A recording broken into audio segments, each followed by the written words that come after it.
Welcome back, you night owls. Tonight we sink into the shadowed streets of Old Frankfurt, a place of narrow alleys, cramped wooden houses, and the faint tang of smoke from kitchen hearths that never quite seem to burn clean. You can almost hear the shuffle of shoes against cobblestone, the clatter of shutters being pulled tight as the night deepens, and the low murmur of neighbours speaking Yiddish through paper-thin walls. This is Judengasse, the Jewish quarter, hemmed in by walls, gates, and centuries of restrictions. It's here that the dynasty of the Rothschilds begins, a dynasty so woven into Europe's veins that even today, whispers of their influence echo like ghost stories around the campfire. And yet, at this moment, all you see is a crowded ghetto where survival, not empire, is the daily concern. You probably won't survive this walk, not if you're expecting wide boulevards and fresh air. The alleys are so narrow you could stretch out both arms and touch the facing walls at once. Chamber pots are emptied with a casual toss, and you have to be nimble to dodge what falls from above. But if you're willing to endure the stink, you'll discover the tiny house at number 148, marked with a red shield, zum Rothschild. That painted sign, simple as it is, gives the family its enduring name, Rothschild, Red Shield. So, before you get comfortable, take a moment to like the video and subscribe, but only if you genuinely enjoy what I do here.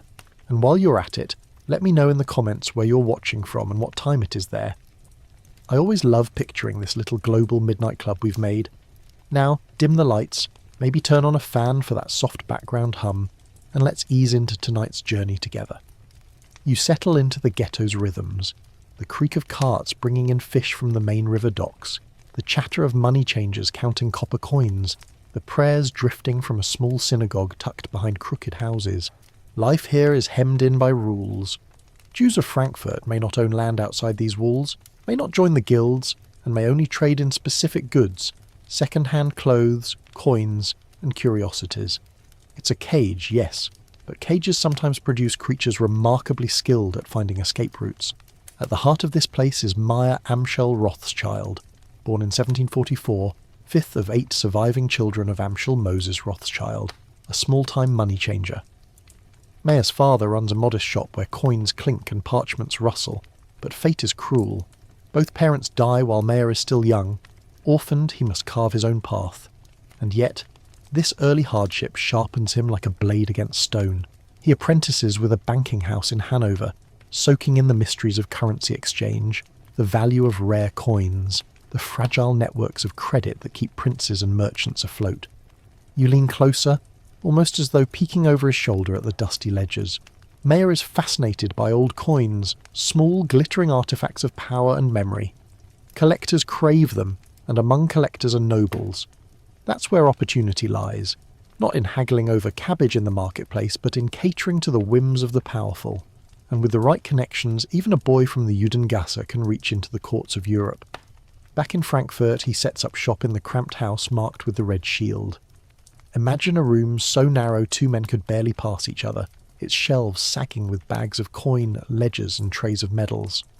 Meyer deals in old coins and antiquities, and soon word spreads that he has both an eye for rarity and a knack for honesty. Qualities not always found in the same man. Collectors come calling, and among them is a key figure, Crown Prince Wilhelm of Hesse-Kassel, a young noble with expensive tastes and deep pockets. Here's where fortune turns. Wilhelm is the kind of client you dream of, wealthy, bored, and addicted to collecting. Meyer supplies him with coins, earns his trust, and before long becomes a kind of unofficial banker to the Landgrave's household. It's the old trick of business. Start by meeting a trivial need, then slide quietly into managing matters of consequence. Before he knows it, Meyer is handling more than coins. He's moving funds, arranging credit, smoothing over debts. Now, here's a quirky tidbit for you. Meyer loved to joke about his cramped house in the ghetto. When visitors remarked on the tiny space, he'd grin and say something like, "There's always room for one more bag of coins." The humour was self-deprecating, but also revealing. He wasn't ashamed of the Judengasse. He wore its tightness like armour, proof that even small beginnings could swell into greatness. But let's not romanticise it too much. The ghetto is harsh, and Meyer must fight prejudice at every turn. Historians still argue whether his rise came mainly from shrewd calculation or from sheer luck in finding Wilhelm's patronage at the perfect moment. Likely it was both, with a little grit sprinkled in.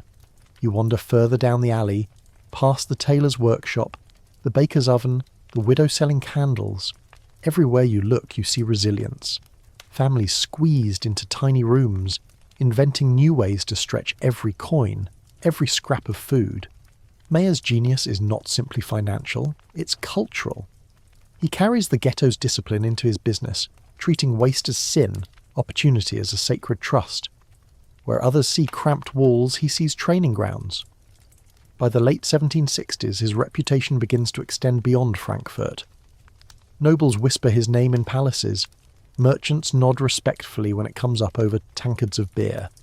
Slowly, almost invisibly, Mayer lays the foundations of something much larger than himself. He marries Gutla Schnapper, the daughter of a prosperous money changer, and together they raise a brood of children, eventually 5 sons and 5 daughters. In the evenings the little house rings with their voices, the air thick with candle smoke, roasted onions, and the sound of Guttl's steady hand guiding the household. It's easy to forget when you think of banking dynasties that they begin in such humble places. But here you see it, children doing homework by flickering light, Guttl mending clothes, Mayer bent over a ledger with his quill scratching late into the night. No silk curtains, no crystal chandeliers, just discipline, patience, and a relentless belief that tomorrow can be better than today. As you peer out the narrow window onto the alley, you notice guards closing the gates of the Judengasse for the night. Jews are not permitted outside after sunset. Inside, life continues, quiet, contained, but restless. It's a reminder that while walls may hem bodies in, they rarely succeed in containing ambition. Mayer, with his sharp eye for coins and sharper eye for opportunity, is already dreaming beyond these gates. Picture him handling a gold ducat, weighing it, turning it over in his palm. To you it's just a shiny disc. To him it's a key, one that unlocks doors to courts, armies and empires. He may live in a ghetto, but his imagination already roams Europe. And so, as the candles burn low and the children drift into sleep, the red shield on the house seems to glow faintly in the darkness. It's not just paint anymore, it's a symbol, a quiet promise of something enduring.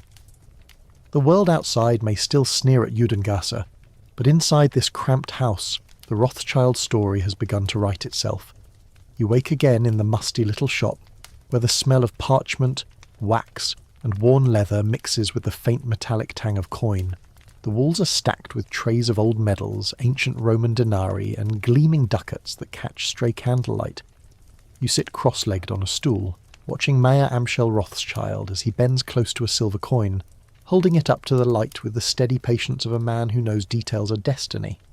His eyes linger not just on the engraving, but on what the coin represents, a doorway into worlds far beyond Judengasse. This is no longer the orphaned boy of Frankfurt scratching out survival. This is a man who has discovered the quiet alchemy of turning metal into trust, trust into credit, and credit into power. The transition is almost invisible at first. You see him selling rare coins to collectors, and among them the wealthy Landgrave Wilhelm of Hesse-Kassel, that restless noble who spends extravagantly on curiosities. Imagine the scene. Mayer presenting trays lined with gold florins and exotic medals. Wilhelm leaning in with eager eyes, perhaps sipping wine as he marvels at the craftsmanship. Each transaction is more than a sale. It is a bond, a thread woven into a growing web. Wilhelm begins to see Mayer not merely as a dealer, but as a man who can be relied upon to move money discreetly, efficiently, and with a loyalty rare in courts littered with sycophants. This is where the ghetto walls start to dissolve. Through Wilhelm's patronage, Mayer steps into the gilded corridors of aristocracy, the very places that once seemed untouchable. You follow him to Wilhelm's residence, watching him cross marble floors with a small satchel of documents tucked under his arm. Servants glance curiously at the short-bearded Jew from Frankfurt, but Wilhelm greets him warmly, more like a trusted aide than an outsider. It's a subtle shift, but one that will change everything. Now here's your first mainstream historical fact. Landgrave Wilhelm eventually becomes one of the richest men in Europe, not through frugality, but through inheritance and shrewd investments. At one point he controls an enormous fortune, and Mayer is perfectly positioned to manage parts of it. What began as coin collecting has expanded into handling funds, arranging loans, and smoothing transactions that nobles prefer kept quiet. There's a quirky tidbit tucked in this stage of Mayer's life. He liked to pepper his correspondence with Hebrew proverbs, even when writing about mundane business matters. It gave his letters a rhythm of wisdom, as though every loan agreement or coin delivery carried with it the weight of scripture. To his sons, these little proverbs were lessons, gentle reminders that money was never just money, but a measure of discipline, reputation, and divine providence. Of course, not everyone viewed the relationship with the same admiration. Many Frankfurt burghers bristled at the sight of a Jew stepping into princely circles. Prejudices of the era were sharp, and some whispered that Wilhelm's indulgence in Jewish bankers was unbecoming. Historians still argue whether Mayer's ascent relied more on his unique competence, or whether Wilhelm simply found him more discreet and pliable than Christian bankers bound by guild traditions. Whatever the reason, Mayer seized the opening. Step by step he shifted from dealer to banker. When Wilhelm needed funds transferred safely across volatile regions, Mayer provided couriers. When debts needed structuring, Mayer's ledgers supplied clarity. By the 1780s, he wasn't just the coin man of Judengasse, he was quietly managing assets for one of Europe's wealthiest princes. Imagine the thrill and terror of carrying sealed packets of notes and gold across borders, through forests riddled with bandits and roads plagued by soldiers. Mayer's couriers, often Jewish relatives and trusted associates, became the silent bloodstream of his operation, ferrying wealth like oxygen to vital organs across the continent. It's in this world that Mayer's reputation as a man of extraordinary reliability takes root. He doesn't cheat his clients, he doesn't gamble recklessly, and most importantly, he keeps secrets. In an age where information leaks as easily as ale from a cracked barrel, secrecy is priceless. You can almost hear Wilhelm whispering over his wine glass, "Give it to Rothschild, he knows how to keep his mouth shut." Now you lean forward as a small fire crackles in Mayer's shop. His children, still young, crowd around him, listening as he explains the day's business. He points to coins not just as curiosities, but as symbols of networks. "This gold florin," he might say, "once paid soldiers in Bohemia. This thaler came from Saxony." Each one tells a story of power. His children absorb these lessons like sponges, even if they don't yet understand their full weight. The house itself groans under the pressure of ambition. Visitors note how tiny the rooms are, how every corner seems to bulge with ledgers, sacks of coin, and restless activity. Gütel, Mayer's wife, keeps the household running with the patience of iron, managing servants, cooking, and raising children while her husband cultivates the family's future. It's not glamorous work, but without her steady hand, the foundation might have crumbled before it was built. You glance out the window at the Judengasse gate again. Officially, Jews are still locked in at night, still forbidden from owning property elsewhere, still burdened with special taxes. Yet Mayer moves more freely now, slipping past those invisible chains, carrying with him the trust of a prince. It's a paradox. One foot shackled, the other stepping onto marble floors, and from this paradox a dynasty is born. It's tempting to imagine Mayer as a master schemer, plotting every step like a chess grandmaster. But the truth is more fluid. He adapts. He seizes opportunities. When Wilhelm entrusts him with military subsidies, Mayer handles them with precision. When political turmoil shakes Europe, he builds networks of couriers to move wealth under the radar. He thrives not because the path is clear, but because he can navigate fog. And here comes another quirky note. Mayer once boasted that he could make a profit even from the fall of an apple. It was half jest, half truth, but it captured his knack for finding gain in the smallest of movements. That mindset would later become a Rothschild hallmark, squeezing advantage from tiny informational edges, whether in coins, bonds, or wars. The 1790s loom, with Europe convulsing under the French Revolution and the rise of Napoleon. Armies march, monarchies teeter, and money, endless streams of it, must flow to keep the chaos spinning. Princes need funds to hire mercenaries, governments need credit to buy supplies, and merchants need stability in seas of uncertainty. Guess who is ready to provide?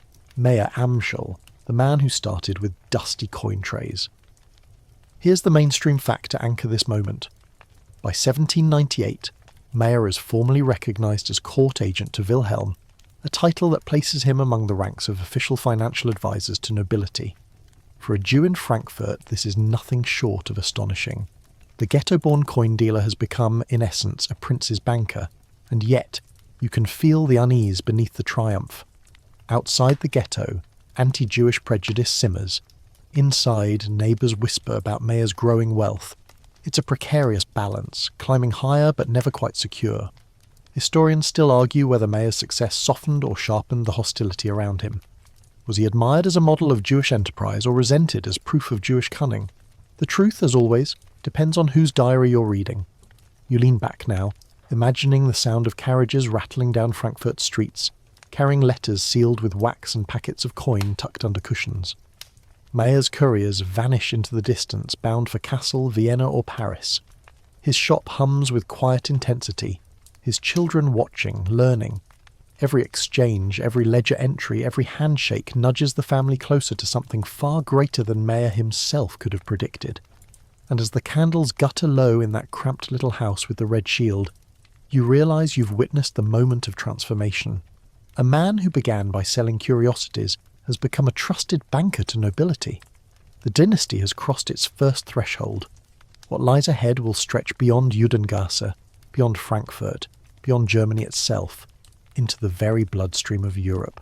You linger now in the dimly lit house marked by the red shield, listening to the scratch of Mayer Amschel Rothschild's quill against parchment. His hair has grown thin, his beard peppered with grey, but his eyes remain sharp, calculating, alive with the strange mixture of patience and restlessness that defines him. He has achieved much already. Trusted court banker to Landgrave Wilhelm, respected beyond the Judengasse walls. Yet as he looks at his 5 sons clustered around the family table, he knows his own career is just the prelude. The real symphony is yet to be played. He glances first at Amschel, the eldest, dutiful, cautious, and anchored to Frankfurt like the roots of an oak. Then Salomon, sharp-eyed and eager, his mind racing with schemes.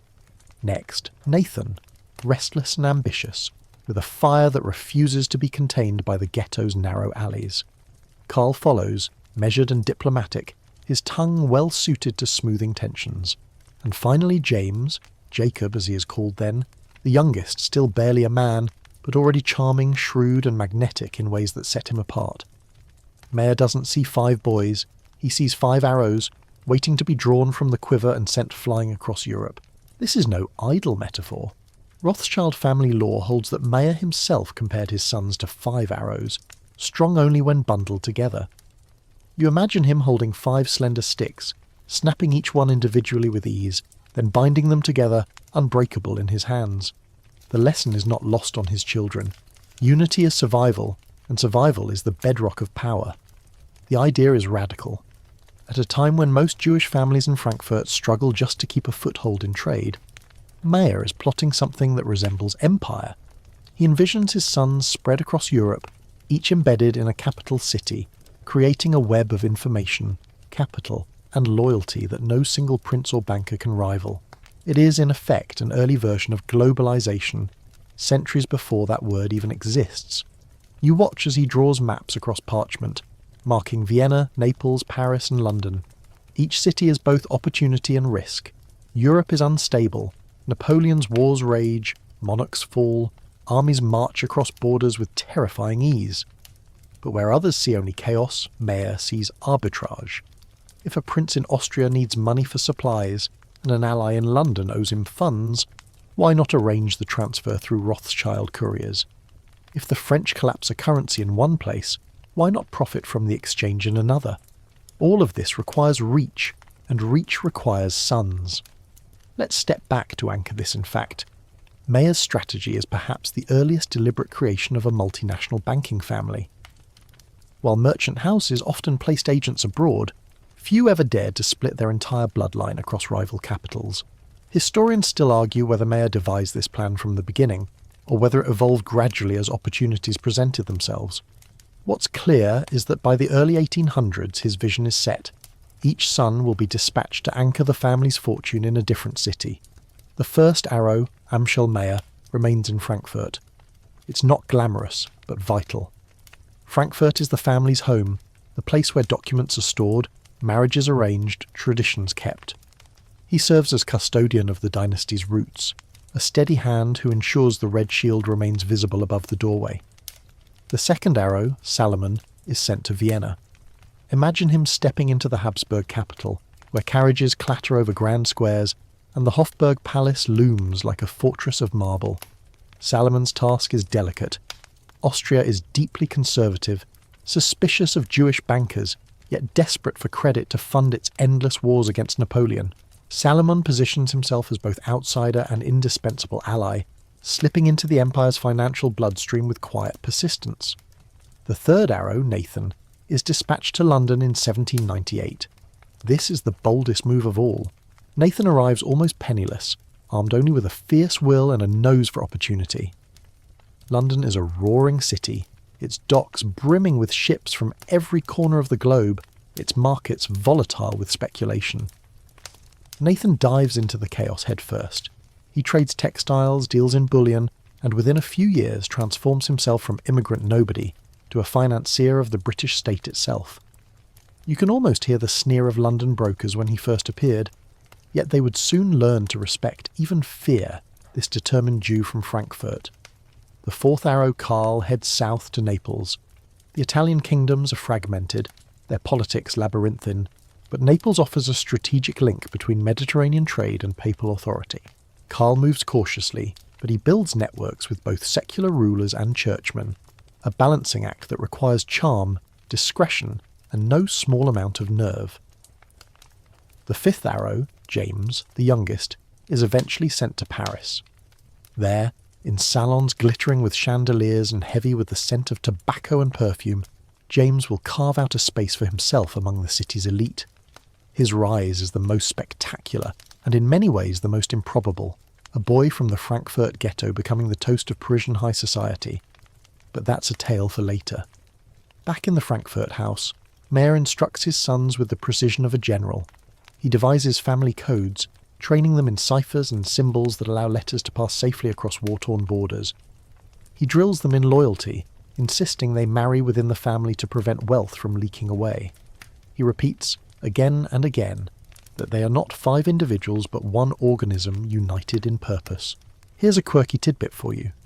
The Rothschilds often wrote letters in a mix of Hebrew, Yiddish and German, sprinkled with family slang that baffled outsiders. To a stranger, the letters seemed nonsense, but to the brothers, they were lifelines. Streams of intelligence about grain prices, troop movements, bond auctions. It was like having a private internet 2 centuries early, a family-only network humming across Europe. You might smile at the thought. 5 brothers, each in a different city, writing letters like teenagers texting in code. Paris to London, wheat rising, troops spotted. Don't tell Vienna it's both endearing and ingenious, the kind of detail that makes history feel alive.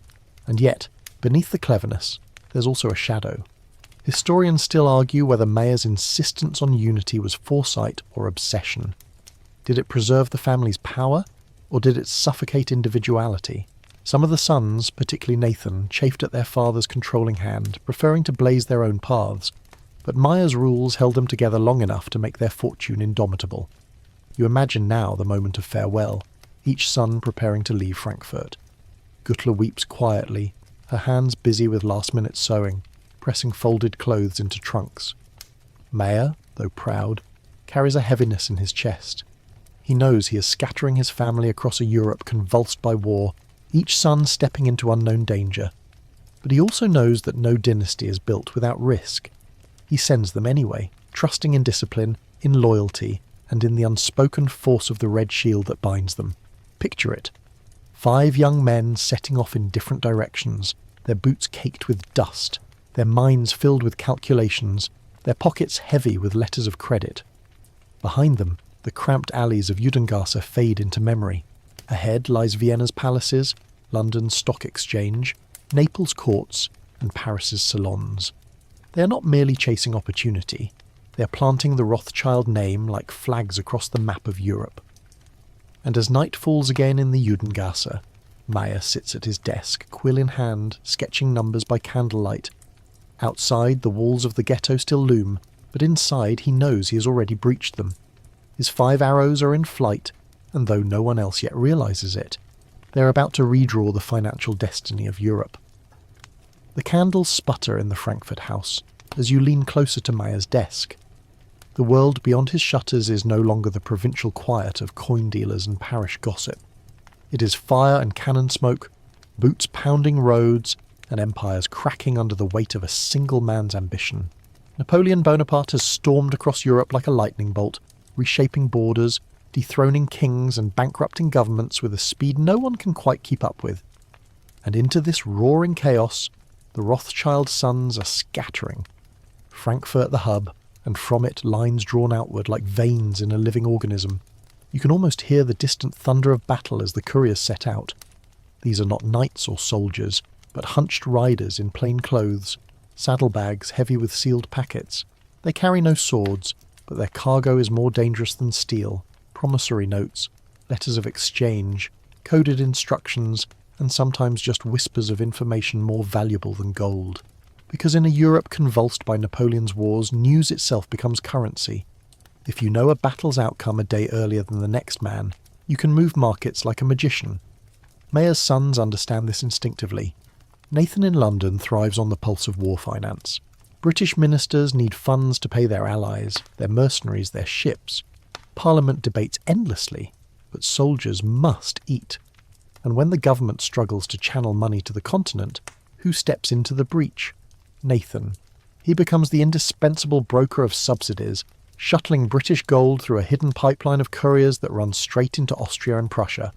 Picture it.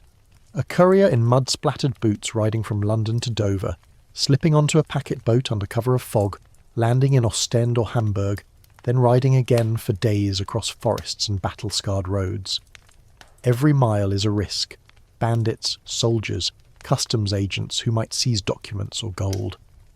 Yet the Rothschild couriers develop a reputation for speed and reliability that outpaces governments themselves. You can almost imagine the grumble of a French general. How is it the Rothschilds know my troop movements before Paris does? Here lies your mainstream historical fact. During the Napoleonic Wars, the Rothschild network became the primary channel for British subsidies to continental allies. Without this financial lifeline, coalitions against Napoleon might well have collapsed. It is one of those quiet truths of history. Wars may be fought with muskets and cannons, but they are won with credit. Now for a quirky tidbit. The Rothschilds, wary of interception, often wrote their letters in a code that blended Hebrew characters, Yiddish slang, and family nicknames. Outsiders who intercepted them might read sentences like, "The cousin is sick, the cow is dry." Having no idea this meant the market is weak, delay the transfer. Some couriers carried little pouches of pepper to throw in dogs' faces if chased. Others wore coats with secret lining pockets, perfect for hiding bonds. It sounds almost cinematic, but for the brothers, it was daily routine. Historians still argue whether the Rothschilds were mere opportunists riding the waves of war, or whether they actively shaped outcomes by controlling flows of cash. One camp insists they simply filled a vacuum left by cumbersome state treasuries. Another whispers they pulled strings, nudging coalitions by deciding who got credit quickly and who did not. The truth likely lies in the middle, but it's enough to note that monarchs and ministers increasingly waited for Rothschild approval before daring to act. Meanwhile, Napoleon's decrees weigh heavily on Jewish communities.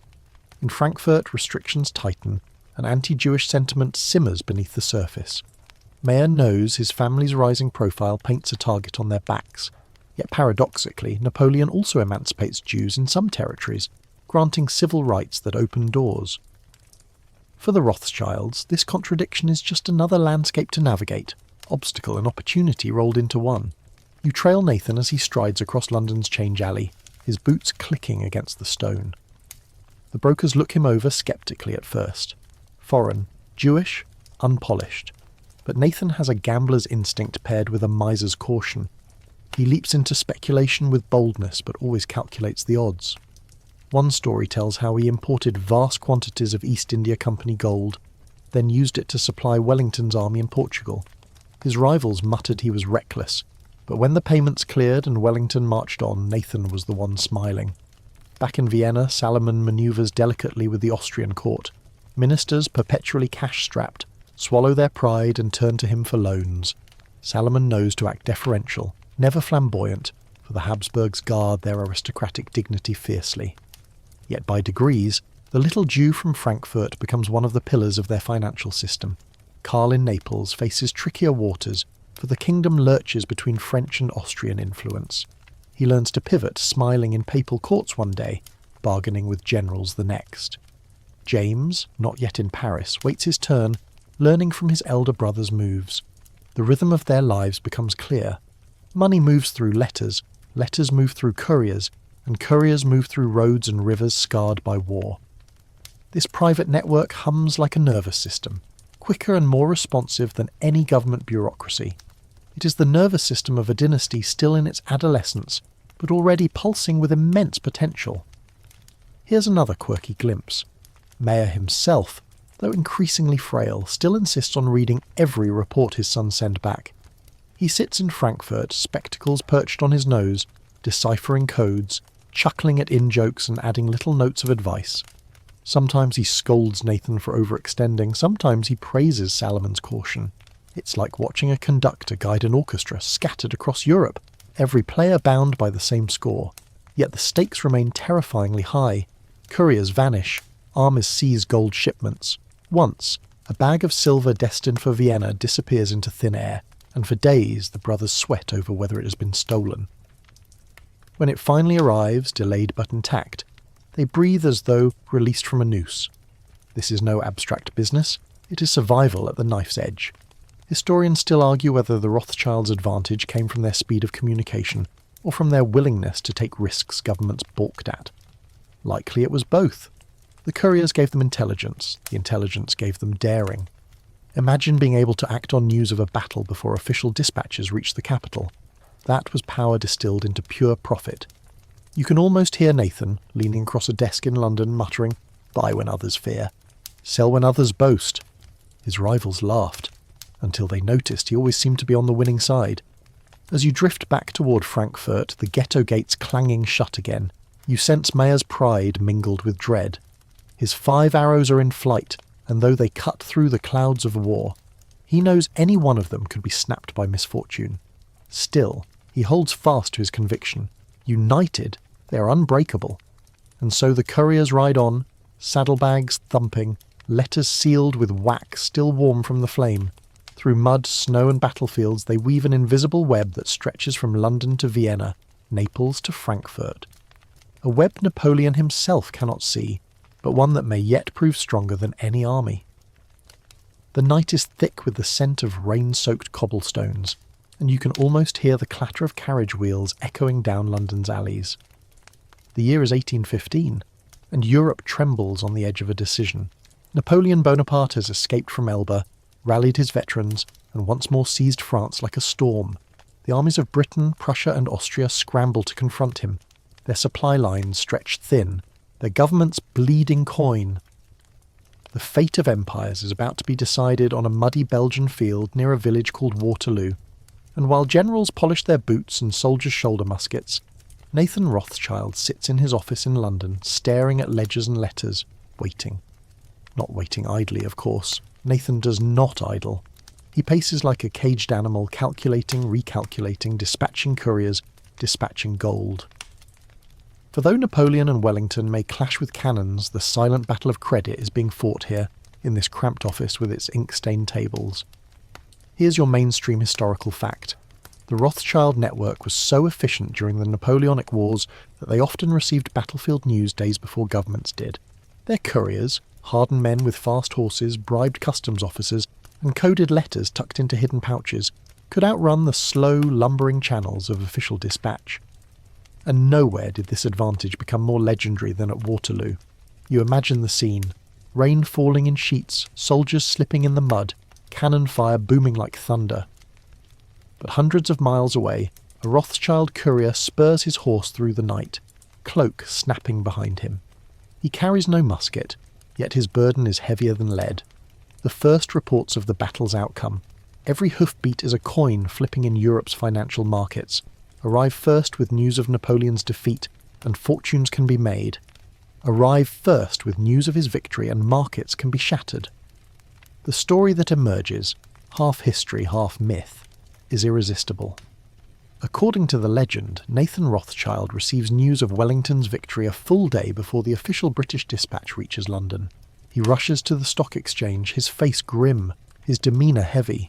He sells consols, government bonds, deliberately, in full view of rivals. Brokers gasp. If Rothschild is selling, then Wellington must have lost. Panic spreads like fire in dry grass. Prices plummet, and at the last possible moment Rothschild buys everything back at a fraction of the value. When the official dispatch finally announces Napoleon's defeat, prices soar again, and Rothschild's profit is astronomical. It's a tale worthy of a novel, filled with drama, intrigue, and just enough villainous flair to feed conspiracy theories for 2 centuries. You can almost hear the whispers, one man, one Jew from Frankfurt, manipulating the fate of Britain's wealth with a flick of his hand. But here comes the scholarly caution. Historians still argue whether this legendary version is true. Some insist it's exaggerated, a myth amplified by anti-Semitic pamphleteers who love to paint the Rothschilds as shadowy puppet masters. Others argue that while Nathan certainly profited, he didn't single-handedly crash the market. The truth likely rests in between. He had early news, he moved decisively, and he made money, lots of it, but not with the cartoonish drama of theatrical selling and buying in a single afternoon. Still, the myth itself became almost as powerful as the fact, cementing the Rothschilds in the public imagination as masters of invisible strings. Here's a quirky tidbit. Nathan's courier at Waterloo is said to have hidden the crucial report inside a hollow walking stick to evade capture. Whether true or not, the image is delicious, an ordinary cane carrying the weight of Europe's destiny. It fits the Rothschild style, quiet, clever, practical, and just a touch theatrical. Meanwhile, let's not forget the sheer logistics. To pay Wellington's army, Nathan had arranged to transport vast sums of gold across Europe, often in disguised shipments. Some crates were labelled wine, others hardware, but inside rattled bars of bullion. Getting them from London to the Iberian Peninsula had been an operation requiring ships, mules, wagons, and bribed officials at every step. When Wellington's troops finally received their pay, it wasn't just Britain that had delivered. It was Rothschild ingenuity. Soldiers joked they marched as much on Rothschild coin as on rations of bread.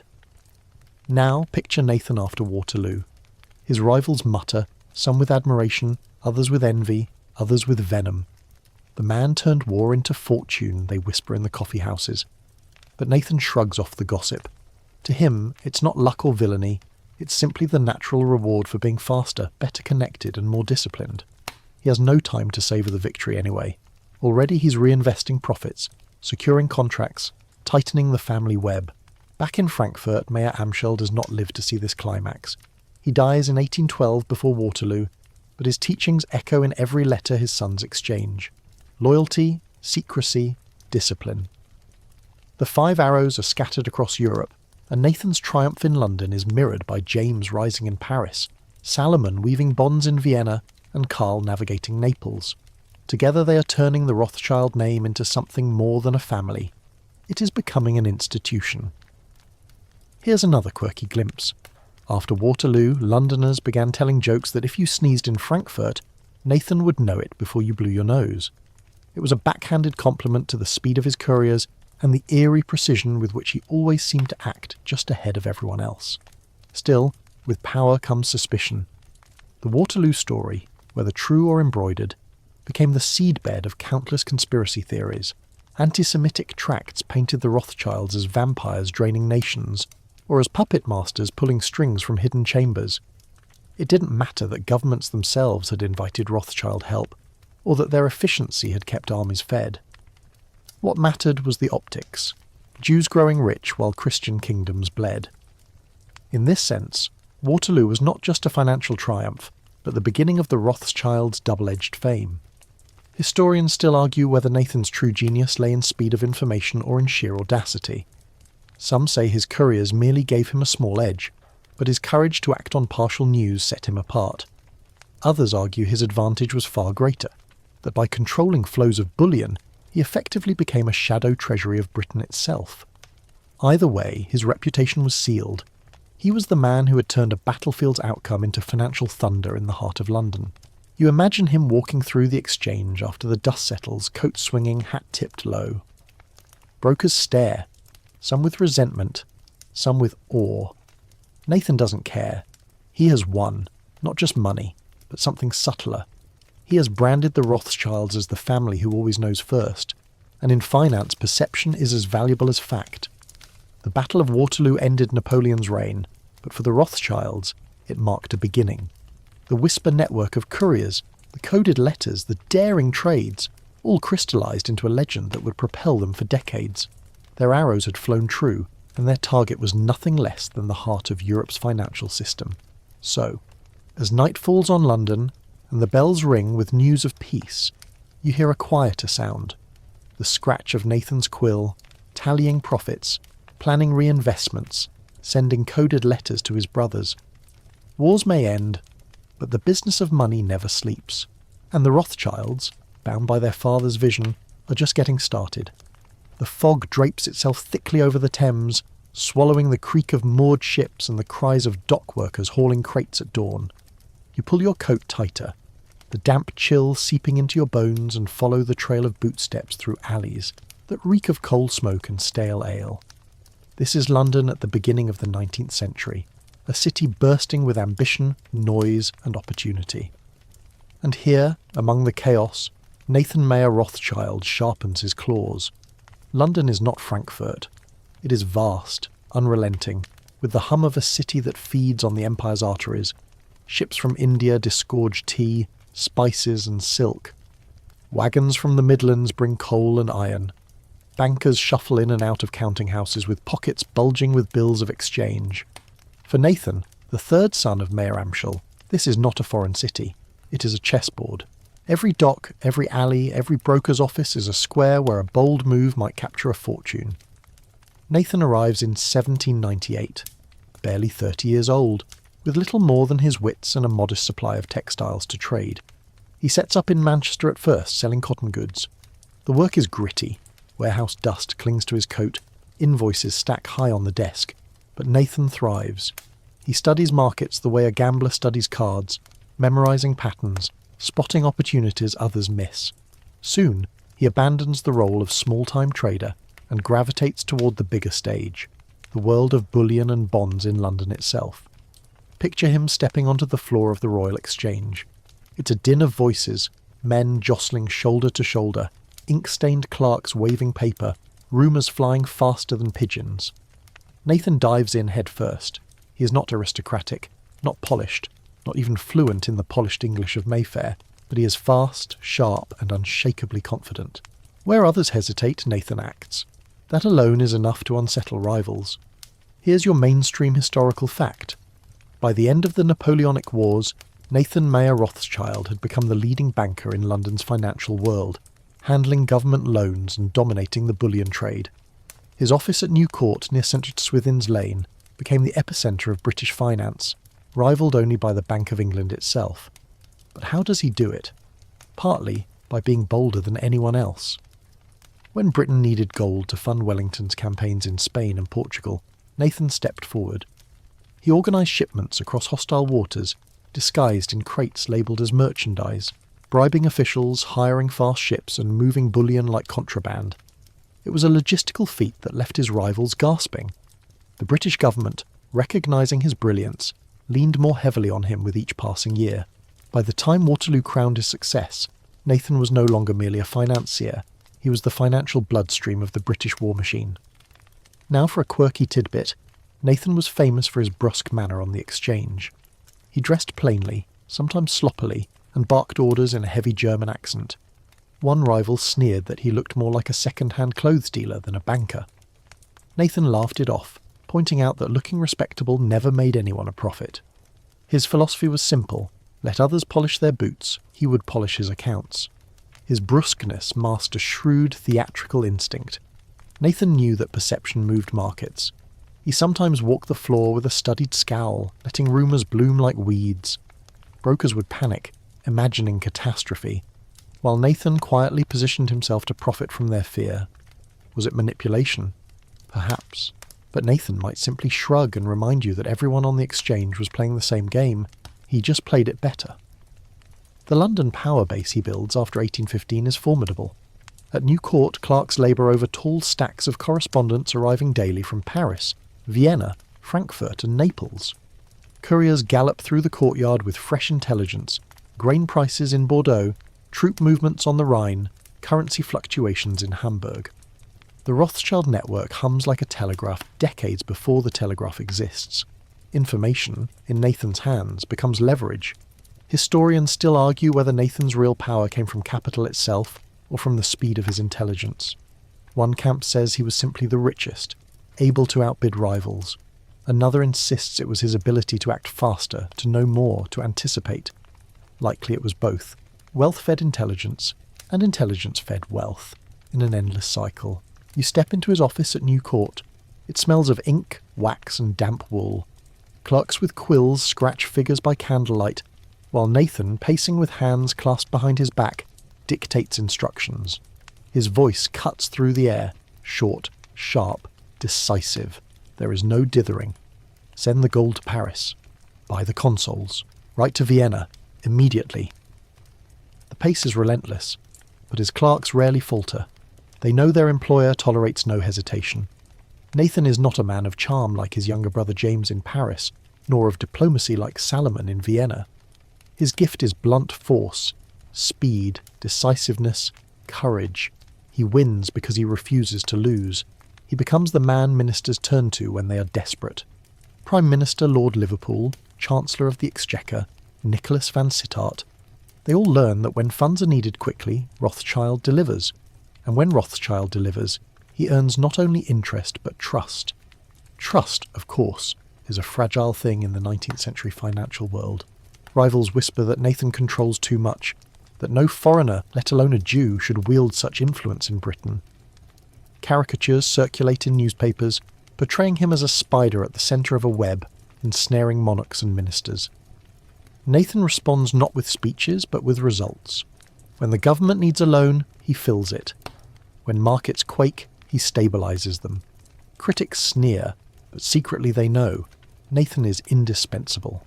Here's another quirky glimpse. Nathan was once asked how he made his fortune.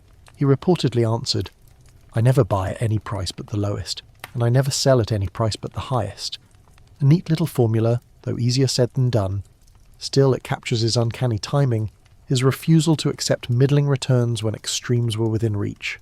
As the years pass, New Court becomes more than an office. It becomes a symbol. Carriages line up outside, letters flow in from every capital, and whispers swirl that Nathan can topple markets with a raised eyebrow.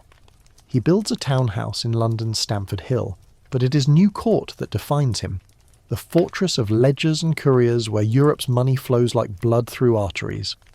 Historians still argue whether Nathan's dominance of the London market was good or bad for Britain. Some praise him as a stabiliser, a man who ensured credit flowed during crisis. Others condemn him as a monopolist who profited obscenely from wars. But even his critics admit this. Without Nathan Mayer Rothschild, Britain's financial machinery would have stumbled in its most desperate hour. And so, as the lamps flicker in foggy London, you picture Nathan seated at his desk, a cigar smouldering, a fresh courier bursting in with news from Paris.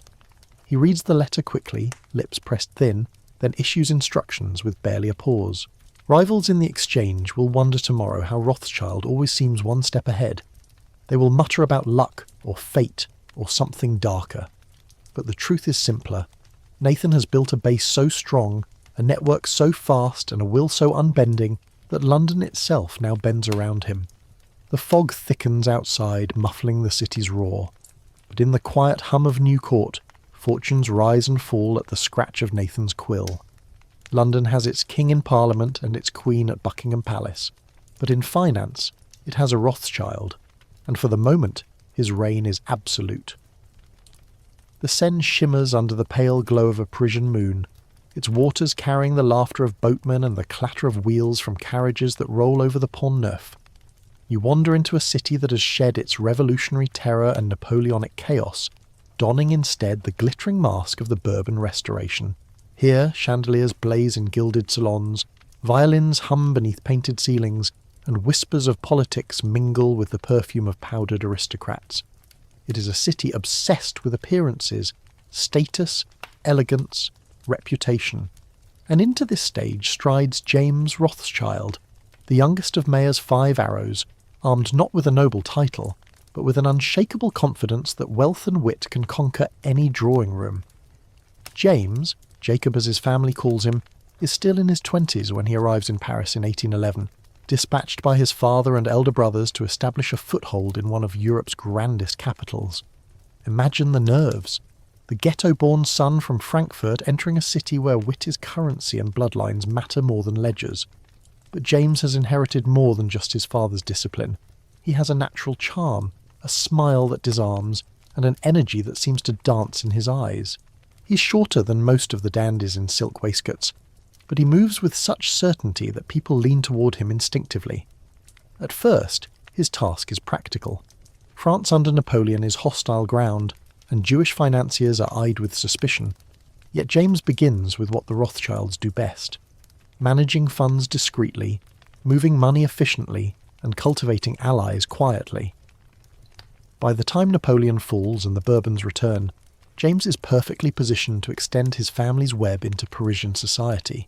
Here's your mainstream historical fact. By the 1820s, James Rothschild had become one of the most powerful bankers in France, serving as the official banker to King Louis XVIII, and later Louis Philippe. His Paris house financed railways, canals and mines, transforming French infrastructure and embedding the Rothschilds at the heart of the nation's economy. But how does a young outsider worm his way into salons where centuries of nobility sneer at parvenus? James masters the art of prestige. He buys a mansion on the Rue Lafitte, filling it with art, tapestries and glittering chandeliers that rival any duke's residence. He hosts soirees that blend politics and music, where Chopin and Liszt might perform, while diplomats gossip in corners. Slowly, the Rothschild name shifts from an alien intrusion to a fixture of Parisian high society. Here's a quirky tidbit. James adored fast horses.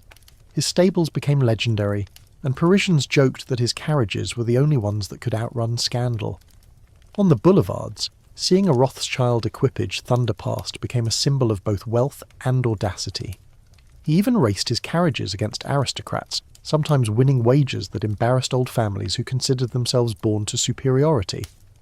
James relished those victories, small symbolic reminders that money could buy the very status tradition denied him. In business, he is no less daring. James moves aggressively into French government loans, often undercutting rivals with terms so favourable that ministers have no choice but to accept. He finances the reconstruction of French industry, pouring capital into coal mines and railways that stitched the nation together. Paris buzzes with his name, half admiration, half resentment. Aristocrats mutter that the Jews are taking over. Merchants nod that without Rothschild credit, half the factories would grind to a halt. Historians still argue whether James's brilliance lay more in his financial daring or in his ability to navigate French society. Some say he was first and foremost a banker of steel, ruthless in competition, merciless in negotiations. Others insist his true genius was social. He knew how to charm, flatter, and weave himself into circles that should have barred him. The truth is both.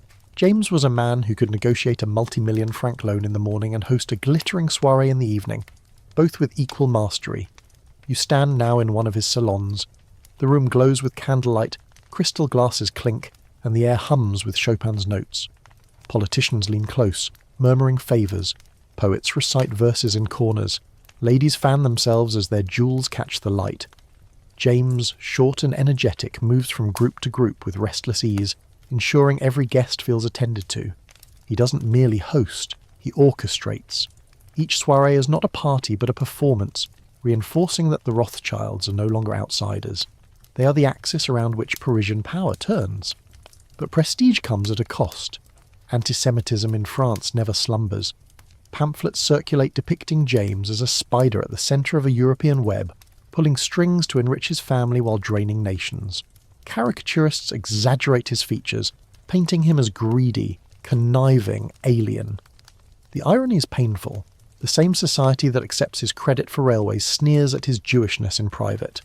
James knows this, and it steels him. He responds not with protests, but with more visible splendour. Bigger loans, bigger salons, bigger gestures. If they will not accept him as equal by birth, they will bow to him by necessity. Here's another quirky note. James was famous for his wit. Once, a duke sneered that no matter how rich a Rothschild became, he could never be a gentleman. James smiled sweetly and replied, "Well, at least we agree on one thing. I will never be poor." The room laughed, the duke fumed, and James's reputation for quick ripostes spread further. The Paris base becomes not just a business, but a cultural beacon. James sponsors artists, collects masterpieces, and funds philanthropic projects that soften public suspicion. He builds a vast art collection, opens his home to musicians, and becomes a patron of the Paris Opera. By blending finance with culture, he transforms the Rothschild brand into something more enduring than mere money, a symbol of refinement, generosity, and modernity.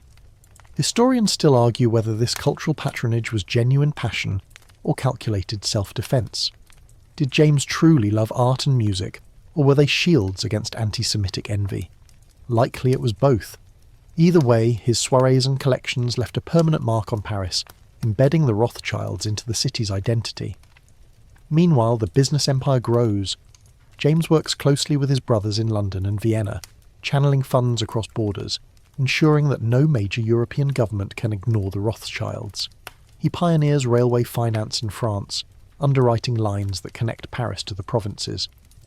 Trains thunder across the countryside, their iron wheels singing the name Rothschild with every mile.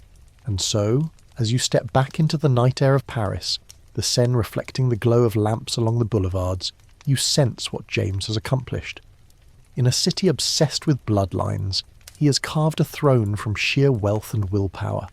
His Parisian mansion stands as both fortress and beacon, proof that a Jew from Frankfurt can not only enter the gilded salons of France but dominate them.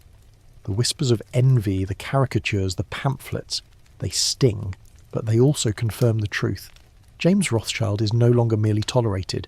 He is necessary, and in Paris, necessity is the highest form of power. The air is thick with incense and formality as you step into Vienna, a city where every cobblestone seems to hum with centuries of ceremony. Grand palaces stretch across the Ringstrasse, their facades heavy with stone cherubs and baroque flourishes. Carriages roll slowly, their wheels echoing off courtyards where liveried footmen snap to attention. This is not the bustling pragmatism of London, nor the glittering theatricality of Paris. Vienna is the stage set of an empire that clings to tradition with white-knuckled pride. And into this stiff conservative world strides Salomon Rothschild, the second arrow sent flying from Frankfurt. Salomon is no Nathan. He is quieter, more deliberate, with a patient gaze that measures people as though they were coins to be weighed. Where Nathan barked orders on London's exchange and James dazzled Parisian salons, Salomon must navigate a capital that values discretion above all else. The Austrian Habsburg court, with its labyrinth of etiquette and suspicion, does not easily welcome outsiders, least of all a Jewish banker from the Frankfurt ghetto.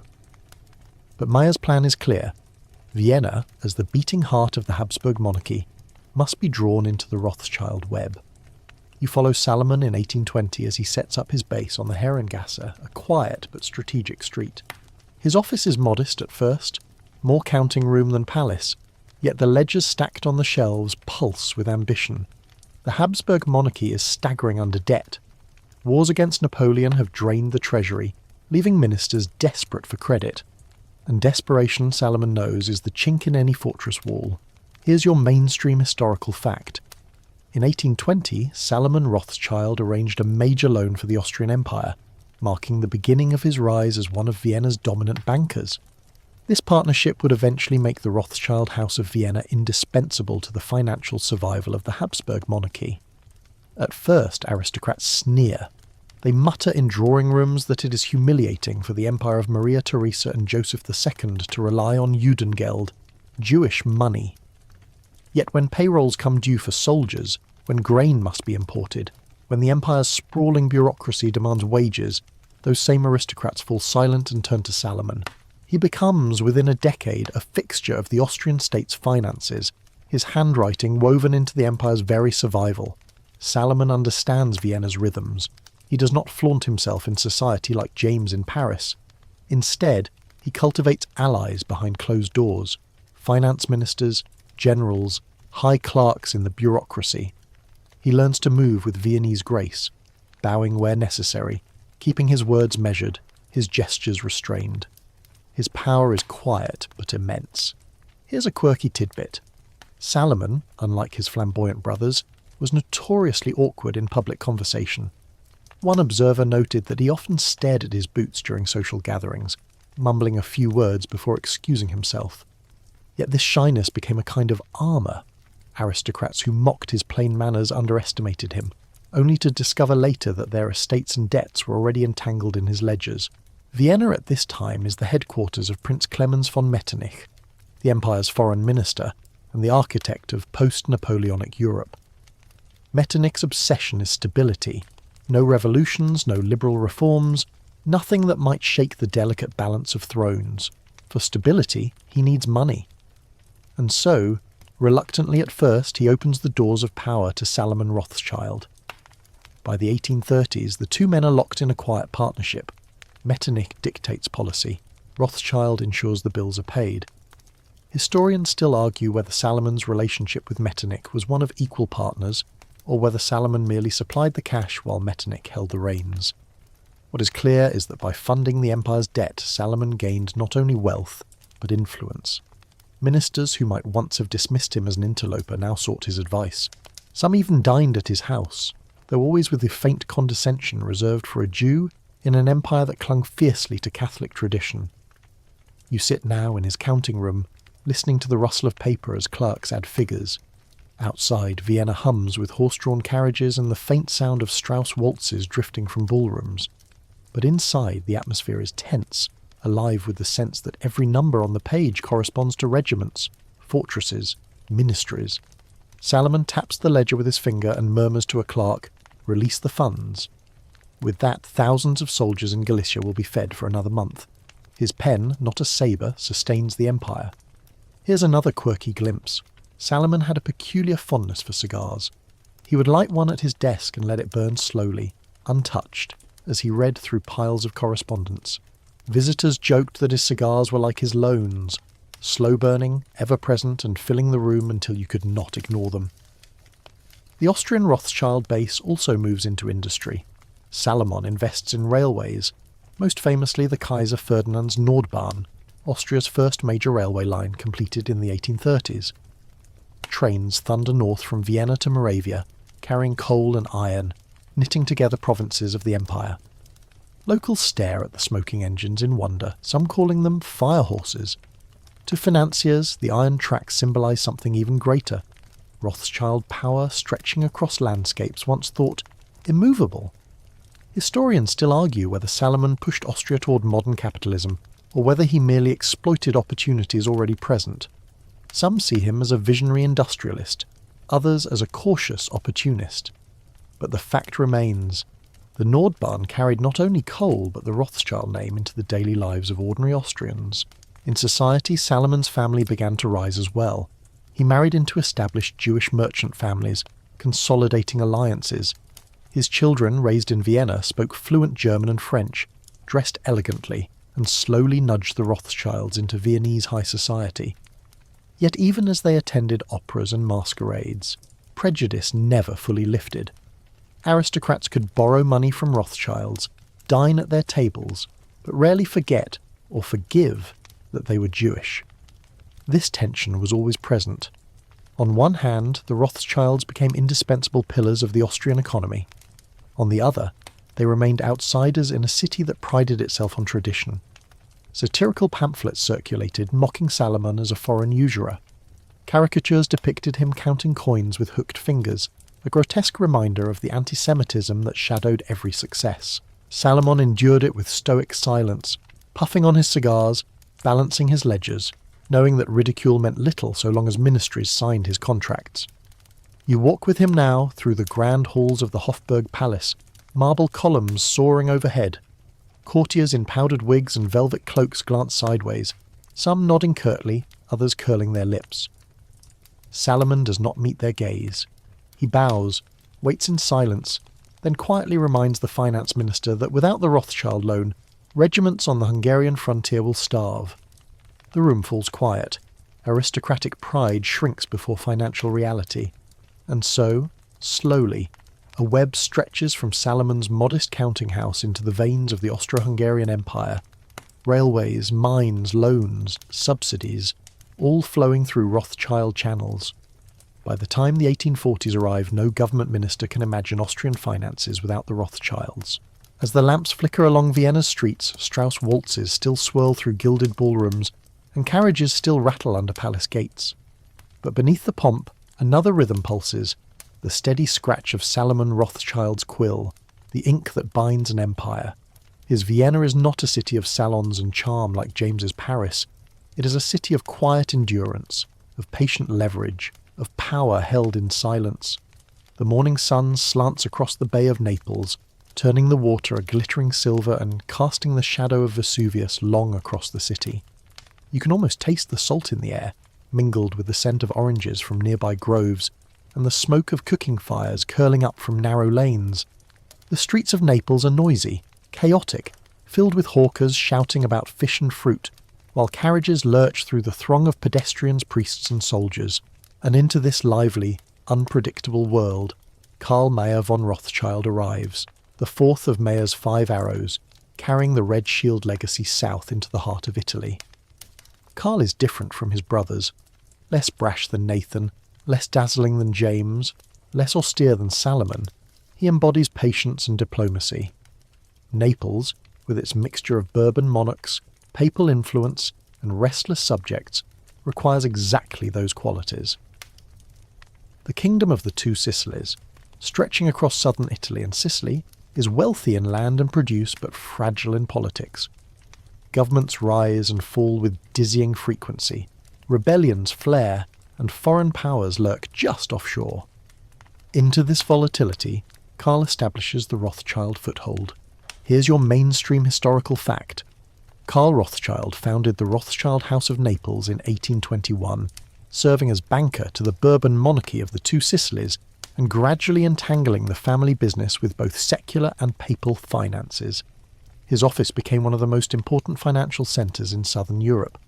Imagine Karl setting up his counting house on a street lined with palazzos, its facade plain compared to the aristocratic mansions around it, but inside buzzing with clerks tallying accounts and couriers shuttling letters from Paris, London, Vienna and Frankfurt.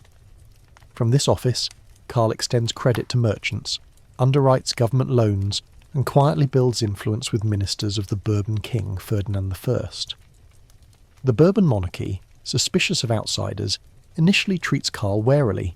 After all, he's a Jew from Frankfurt, representing a family with no roots in Italian nobility, but their treasury is perpetually short of funds, and Karl proves as reliable as his brothers. Slowly, the monarchy shifts from hesitation to reliance. By the late 1820s, the Rothschilds are the crown's principal bankers in Naples. Here's a quirky tidbit. In 1832, Karl became the first Jew ever to be granted an audience with the Pope while wearing his hat. Normally, Jews were required to remove their hats in deference, but Pope Gregory XVI allowed Karl to remain covered, an extraordinary concession that scandalised some courtiers but symbolised the Rothschilds' unique status. It was whispered in Rome that money, not miracles, had bent protocol that day.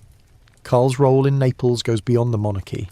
He cultivates connections with the Vatican itself, managing papal funds and investing in church projects. Imagine him walking through the marbled halls of the Vatican, his boots clicking on floors that echo with centuries of prayers. Cardinals glance sideways, some scowling, others intrigued. Karl bows politely, speaks softly, and ensures that church coffers remain steady in an era of upheaval. In return, the Rothschilds gain influence in a realm where spiritual authority and temporal politics are inseparably entwined. Historians still argue whether Karl's relationship with the papacy represented genuine partnership or cold pragmatism. Some emphasise that the Vatican needed Rothschild credit to survive financially, making Karl indispensable. Others argue the Rothschilds sought papal approval as a shield against anti-Semitic hostility. Likely both are true. The church used Rothschild money, and the Rothschilds used church prestige, each side swallowing a little discomfort for the sake of survival. Naples itself is a city of contradictions. Aristocrats parade in carriages while barefoot Lazzaroni beg in the streets. The kingdom boasts fertile land and a sparkling coastline, yet its administration is riddled with corruption. For Karl, this is both a challenge and an opportunity. He must tread carefully between royal extravagance and popular discontent. Loans to the crown must be profitable, but not so large as to spark outrage when taxes are raised to repay them. Investments in trade must balance risk with the city's chronic instability. You picture Karl at his desk, spectacles perched on his nose as he examines reports from Sicily.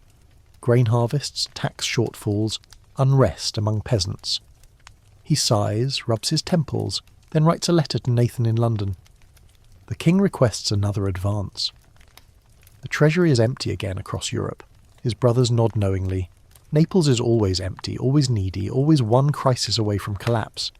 Yet each time, Karl manages to extract terms favourable enough to keep both sides afloat. Here's another quirky note. Karl developed a reputation in Naples for his kindness toward employees. Unlike Nathan's brusque manner in London, Karl was known to inquire after clerks' families, even paying dowries for their daughters on occasion. It gave him a paternal aura, a softer face to the often harsh image of Rothschild banking. Clerks joked that our baron wears velvet gloves while his brothers wear iron. Still, hostility was never far away. Satirical pamphlets in Naples depicted the Rothschilds as shadowy figures manipulating the Bourbon monarchy. Anti-Semitic caricatures circulated, portraying Karl as a usurer, fattening himself on the misery of the poor. The irony, of course, was that without Rothschild credit the kingdom might have collapsed entirely. But prejudice has never needed logic to thrive. Karl weathered these insults with quiet dignity, retreating further into his work. His greatest achievement in Naples was weaving Rothschild money into the fabric of Italian modernization. He financed railways, improved ports, and invested in mines. The kingdom of the two Sicilies, though politically fragile, benefited from the infrastructure Karl helped create. Every track laid, every ship docked, carried the faint imprint of the Red Shield. Historians still argue whether Karl's role in Naples was as significant as Nathan's in London or James's in Paris. Some claim the Neapolitan branch was always a junior partner, overshadowed by the others. Yet Karl's importance lay in geography. Naples was the gateway to the Mediterranean, a crossroads between Catholic Europe and the wider sea. By securing it, the Rothschilds extended their influence into yet another sphere. You walk now through the Rothschild Palazzo in Naples, its halls lined with paintings, its salons echoing with the murmur of ministers and cardinals. Outside, the city teems with noise and disorder. Inside, the air smells of wax and ink, steady as a banker's hand. Karl moves between guests with quiet grace. Never flamboyant, always measured.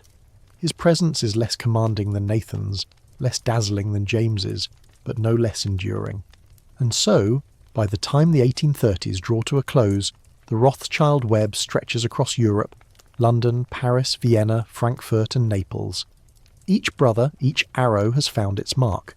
Together, they form not just a family business, but a continental system, a financial nervous system that links monarchies, churches and industries. Karl's Naples, though less glamorous, is essential to the structure. Without it, the web would sag. With it, the Red Shield shines in yet another capital. As the sun sinks behind Vesuvius, casting Naples in hues of red and gold, you sense the paradox Karl lives daily. He is a foreigner in a city that never fully accepts him, yet he is indispensable to its rulers. He is mocked in pamphlets, yet courted in palaces. He is a Jew in a Catholic kingdom, yet entrusted with papal funds. And like his brothers, he endures, knowing that every contradiction can be turned into opportunity with patience and discipline. The streets quiet at last. The bay glimmers under the moon, and Karl sits by candlelight, pen scratching across paper. His letter will join the steady flow coursing through Europe, binding Naples to London, Paris, Vienna and Frankfurt. The web holds, the dynasty endures, and the Red Shield glows faintly against the Neapolitan night. You sit now in the quiet of Frankfurt once more, the Red Shield hanging above the family home, its paint weathered, but its meaning sharper than ever.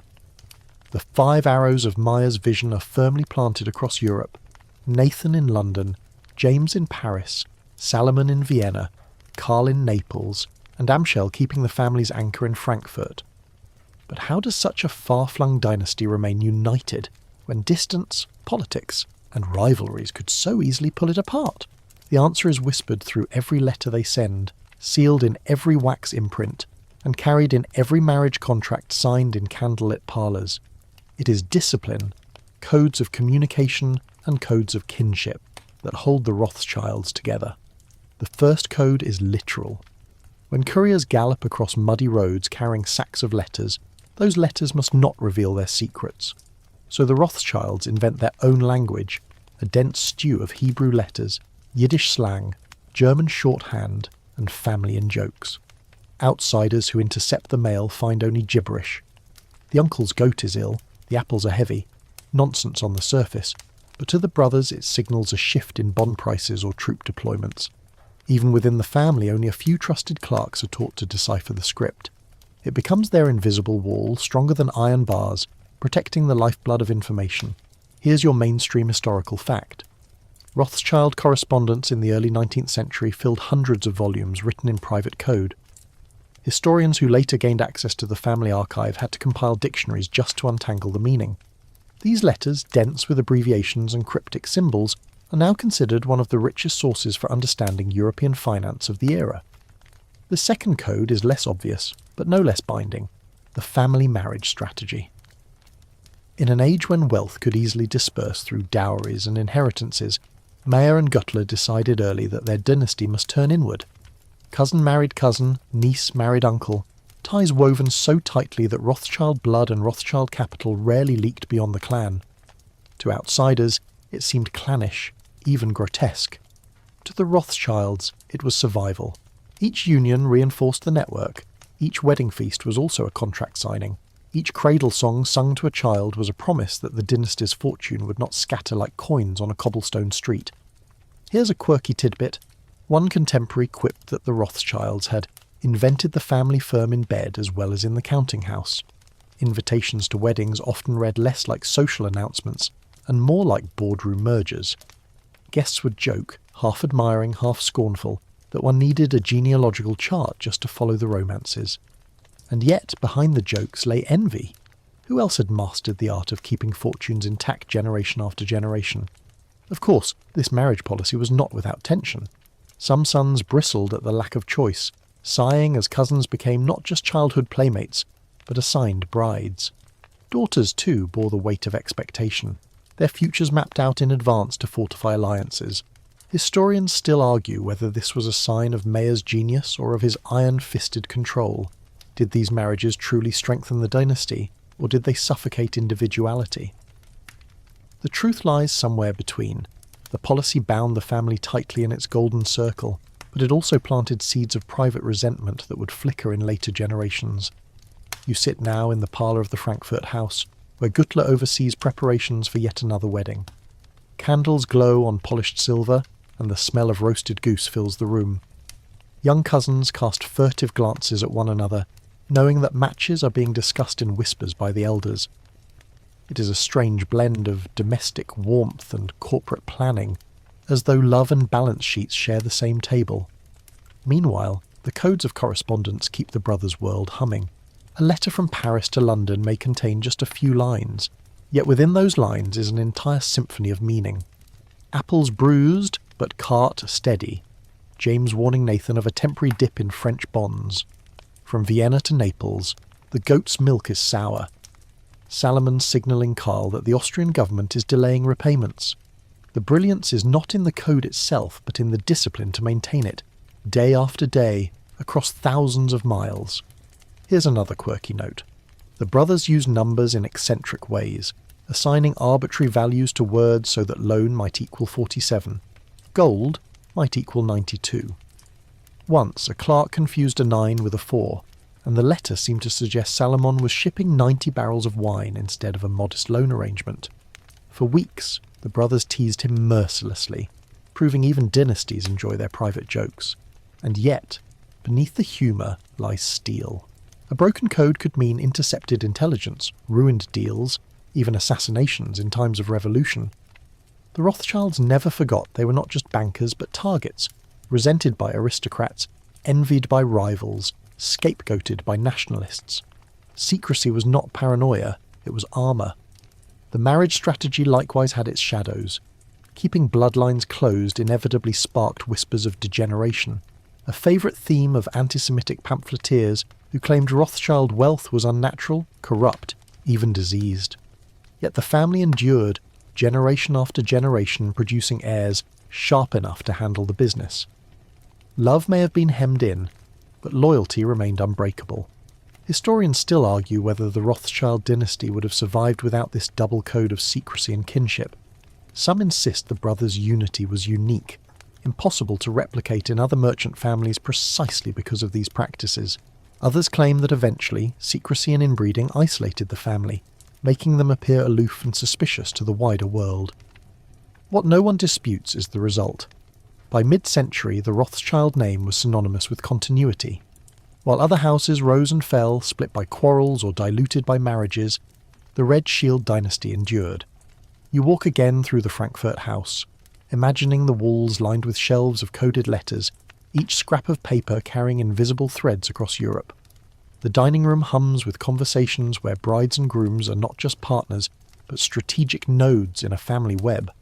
It is also carefully woven, so relentlessly maintained, that it feels almost monastic in its devotion. Yet unlike a monastery, this order does not renounce the world. It conquers it, quietly, efficiently, behind the veil of ordinary family life. And as night settles over Frankfurt, Guttel tucks her grandchildren into bed, while clerks in the counting house still scratch away at ledgers. Love and money, prayer and code, marriage and loan. They blur together in the Rothschild universe until you cannot tell where family ends and business begins. That is precisely the point. The dynasty survives because to the Rothschilds there is no difference. The century has turned, and Europe is no longer just a chessboard of kings and wars. It is a continent humming with iron and smoke, steel rails cutting across meadows, and locomotives shrieking like mechanical beasts. You can almost feel the ground tremble beneath your feet as a train thunders past, steam billowing, sparks glowing red against the night. It is the Industrial Revolution in full cry, and the Rothschilds, those 5 arrows still bound in unity, are among its master architects. From London to Paris, from Vienna to Naples, the family that once traded in coins and secrets now finances the arteries of modern industry. The horse-drawn cart and the mule train give way to iron tracks. Mines deepen. Rail tunnels bore through mountains, and canals stretch like veins across landscapes. It is no longer enough to lend to kings and manage wars. The Rothschilds sense that the future lies in steel, coal, and locomotion. They place their money where the world is moving, literally. Here's your mainstream historical fact. The Rothschild houses in Paris, London, Vienna, and Naples all became central financiers of European railways during the 19th century. Underwriting lines such as France's Chemin de Fer du Nord and Austria's Kaiser Ferdinand's Nordbahn. These projects not only reshaped economies, but also cemented the Rothschilds' dominance in industrial finance. You wander now into Paris in the 1830s, where James Rothschild stands at the heart of France's railway boom. His Chemin de Fer du Nord connects Paris to the industrial north, a line that will eventually link to Belgium and beyond. Imagine the spectacle. Parisians crowding platforms to gape at engines puffing like dragons. Farmers astonished that goods once taking days to move now arrive in hours. Every ticket sold, every ton of coal hauled carries Rothschild fingerprints. James, who once charmed salons with wit, now dazzles engineers and politicians alike with the sheer scale of his vision. Meanwhile, in Vienna, Salomon pushes forward the Kaiser Ferdinand's Nordbahn, Austria's first major railway. The line runs northward into Moravia, a land rich in coal and iron. Carriages once creaking along muddy roads are replaced by trains hauling minerals vital to empire and industry. Aristocrats frown at first. Railways seem vulgar, noisy, disruptive. But when profits roll in and provinces connect, they nod gravely and pretend they always supported the idea. Salomon's gamble proves correct. The Nordbahn becomes the backbone of Austrian industrial growth. In London, Nathan's heirs carry on his legacy, financing railways across Britain's exploding network. England is the beating heart of the Industrial Revolution, and Rothschild money flows into tracks stitching together Manchester, Birmingham, and London itself. Steel wheels scream across viaducts, tunnels bore under hills, and fortunes are made at breathtaking speed. Rivals grumble that the Rothschilds are everywhere, like the tracks themselves, unavoidable. Here's a quirky tidbit. James Rothschild in Paris loved to ride in the cab of locomotives, dressed not as a banker but as an eager passenger, leaning forward to feel the rush of air and soot against his face. Aristocrats mocked him as eccentric. What gentleman would sit in an engine like a common worker? But James laughed it off. "If my money rides these rails," he quipped, "then so will I." The Rothschilds are not content with railways alone. They dive into mining, metallurgy and heavy industry. In France, they fund coal mines in Anzin and Commentry. In Austria, they acquire vast estates in Moravia and Silesia, their furnaces glowing red against the night sky. In Naples, Carl invests in mines and shipping, linking southern Italy to broader trade networks. Wherever a shaft is sunk or a tunnel blasted, chances are Rothschild money oils the gears. Historians still argue whether the Rothschilds truly believed in industry as a path to progress, or whether they simply followed profits. Some say James and Salomon were genuine modernizers, embracing steam and steel with passion. Others argue they were pragmatists, seeing railways as merely the latest safe bet once monarch's credit proved less lucrative. The truth is probably both, vision mixed with calculation as always. The scope is breathtaking. By the 1850s, Rothschild-backed railways spanned thousands of miles, their networks linking capitals, ports and industrial centres. It is as if the family has rewired Europe, replacing the slow veins of old commerce with a circulatory system of iron and coal. Goods, soldiers, letters, ideas, all now travel faster, cheaper, further. The Rothschilds, once masters of couriers and coded letters, now command the engines that make distance itself seem smaller. But prestige carries backlash. Caricaturists draw Rothschild locomotives not as shining engines of progress, but as monstrous spiders, sucking the lifeblood of peasants. Pamphlets accuse the family of enslaving nations through rail debt. You might smile at the absurdity, but these slanders sting. A family building railways is painted instead as a cabal strangling freedom. Yet James and Salomon press on, ignoring the noise, pointing to the undeniable fact. Trains run, cities grow, economies thrive. Here's another quirky note. The Rothschilds insisted on comfort in their rail projects. James, for instance, financed the construction of luxurious first-class carriages upholstered in velvet, with polished wood and brass fittings. He once joked that if he must endure the clatter of wheels, he will at least do so on cushions worthy of a banker. The family's influence reaches beyond industry into politics. Ministers eager to modernise must court Rothschild approval. When governments propose new lines, they often check first. Will Rothschild finance support this? Without their backing, projects stall. With it, they roar to life. By mid-century, their role in European industry is so entrenched that it becomes difficult to imagine progress without them. Historians still argue whether this dominance was stabilising or suffocating. Did Rothschild financing create the framework for modern Europe, or did it choke competition and centralise power in too few hands? Whatever the answer, their rails remain. Even today, traces of Rothschild-funded infrastructure survive in train lines and mines still operating. You step now into a French station at dawn, steam hissing, iron wheels grinding against track. Merchants hurry with crates, peasants gape at engines, clerks wave timetables. In the corner, a Rothschild agent tallies receipts, his ledger filling with neat rows of francs. The scene repeats itself in Vienna, in Naples, in London. Across Europe, the dynasty has traded velvet salons and candlelit ledgers for smoke, soot, and the roar of iron. And yet, beneath the industrial noise, the family remains true to its founding codes. Letters still cross Europe in code, marriages still reinforce the web, and the red shield still hangs in Frankfurt. The tools have changed, from couriers on horseback to locomotives, but the principle remains the same: speed, secrecy, and solidarity. As twilight falls over Europe's rail yards, the tracks gleam like veins of silver, vanishing into distance.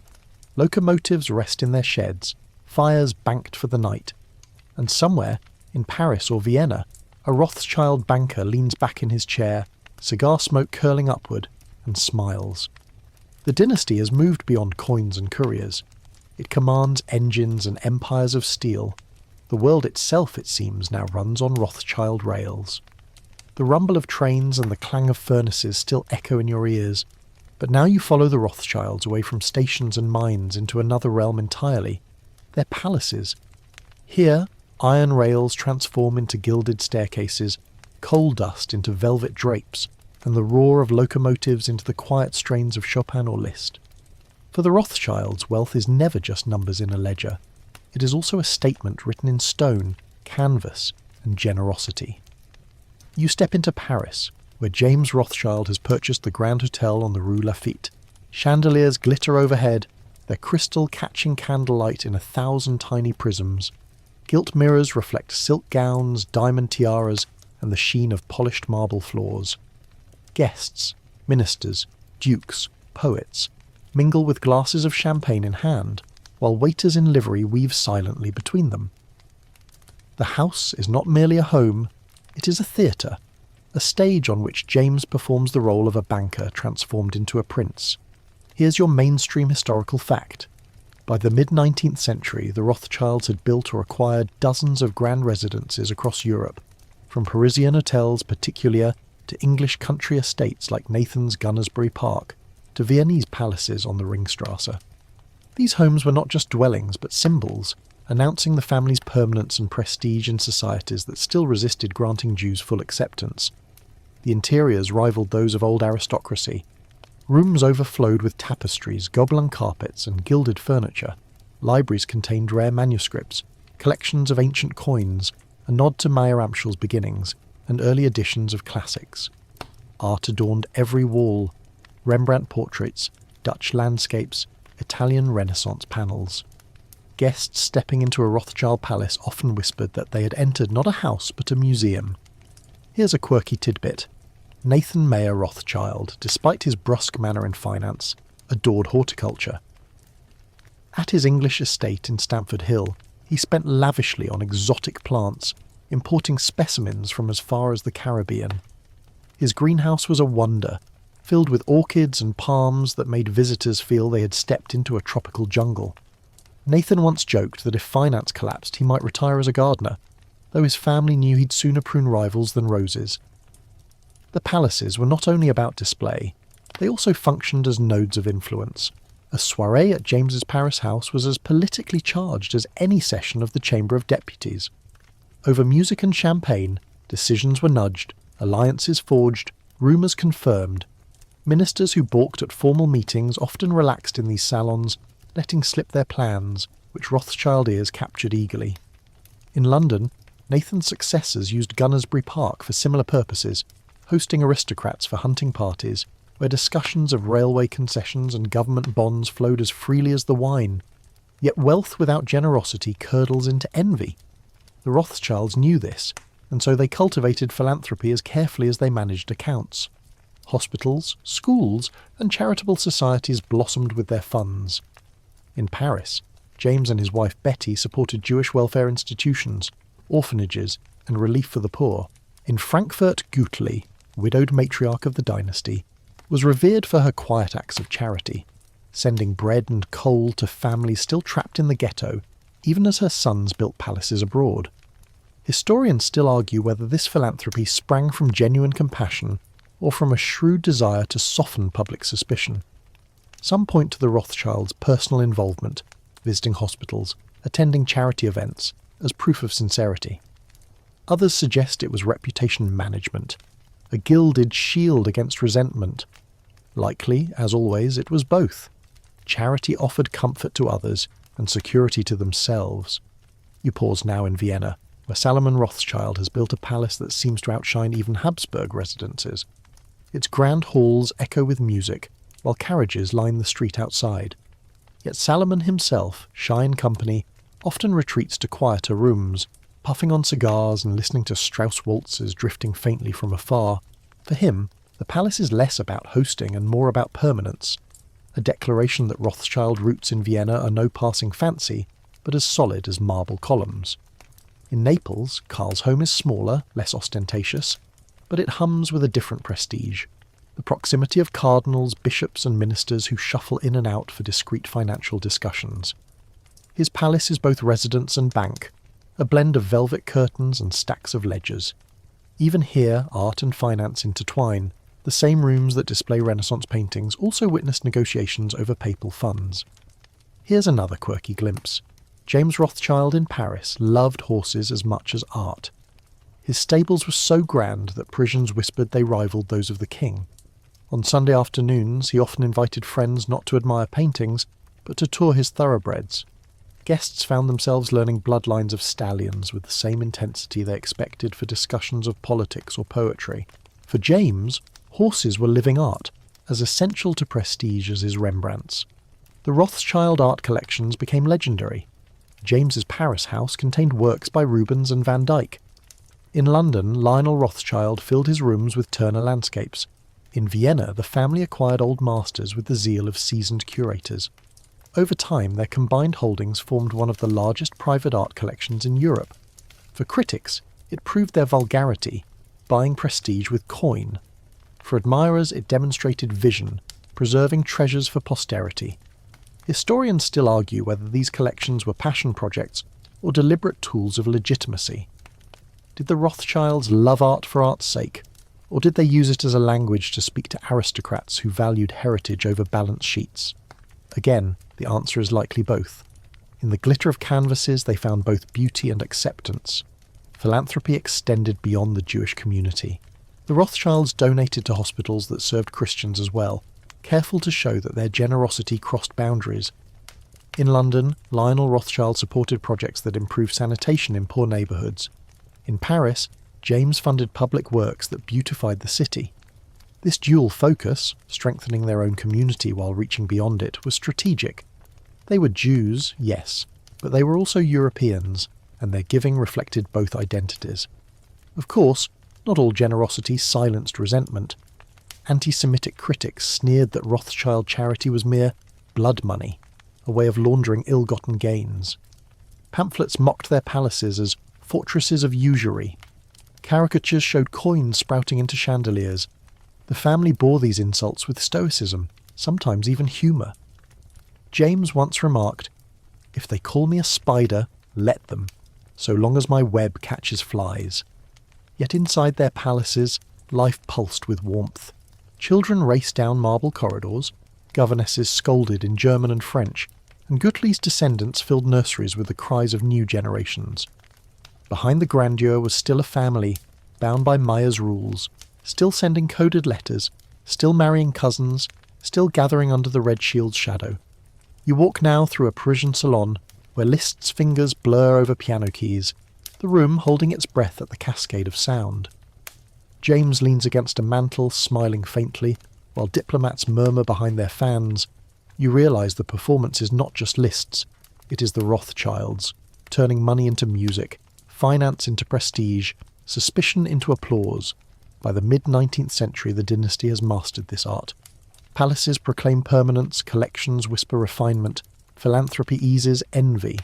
They are not merely bankers, they are patrons, collectors, hosts. Their wealth, once resented as alien, now stands gilded in stone and framed on canvas. And as the candles gutter low and guests drift into the Paris night, you sense how carefully this stage has been managed. The Rothschilds, once cramped in Judengasse, now walk marble halls. And though prejudice lingers, it must reckon with the fact that in palaces filled with art and charity, the dynasty has claimed a seat among Europe's enduring elite. The lamps flicker low across Europe's great capitals, and the palaces of the Rothschilds glow faintly in the distance like beacons of wealth. Yet just as moths are drawn to light, so too are suspicions drawn to fortune. You drift down narrow streets where pamphleteers hawk their sheets, the smell of cheap ink and damp paper thick in the air. Coffee houses hum with gossip, taverns with mutters, salons with knowing nods. And wherever the name Rothschild is spoken, it rarely passes without a pause, a lowering of the voice, a suggestion that what glitters in public hides darker strings in private. Whispers cling to them like smoke. The family has built railways, financed monarchies, and filled palaces with art. But with each triumph comes envy, and with envy comes rumour. Rivals mutter that no one can rise so high without pulling unseen levers. Enemies insist that Jews, long distrusted, must be scheming beyond what meets the eye. The Rothschilds, caught between admiration and resentment, become symbols not just of banking success but of conspiracy itself. Here's your mainstream historical fact.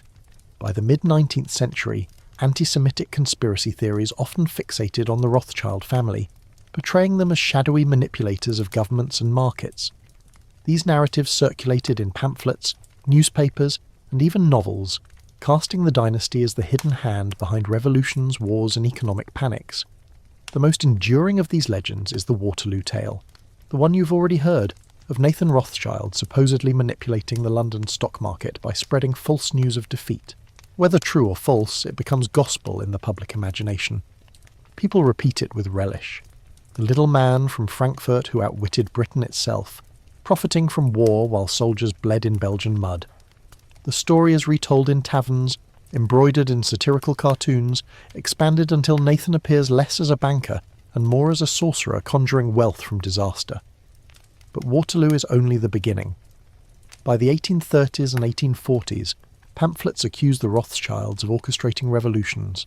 Did the uprisings of 1830 in France or 1848 across Europe spring from popular anger or from Rothschild manipulation? Depending on whom you ask, the families either saving monarchies by financing their debts or toppling them by withholding credit.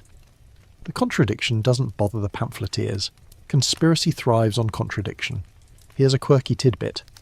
One pamphlet claimed that the Rothschilds maintained secret underground tunnels connecting their houses across Europe, through which they passed not only gold, but also coded messages and even carriages.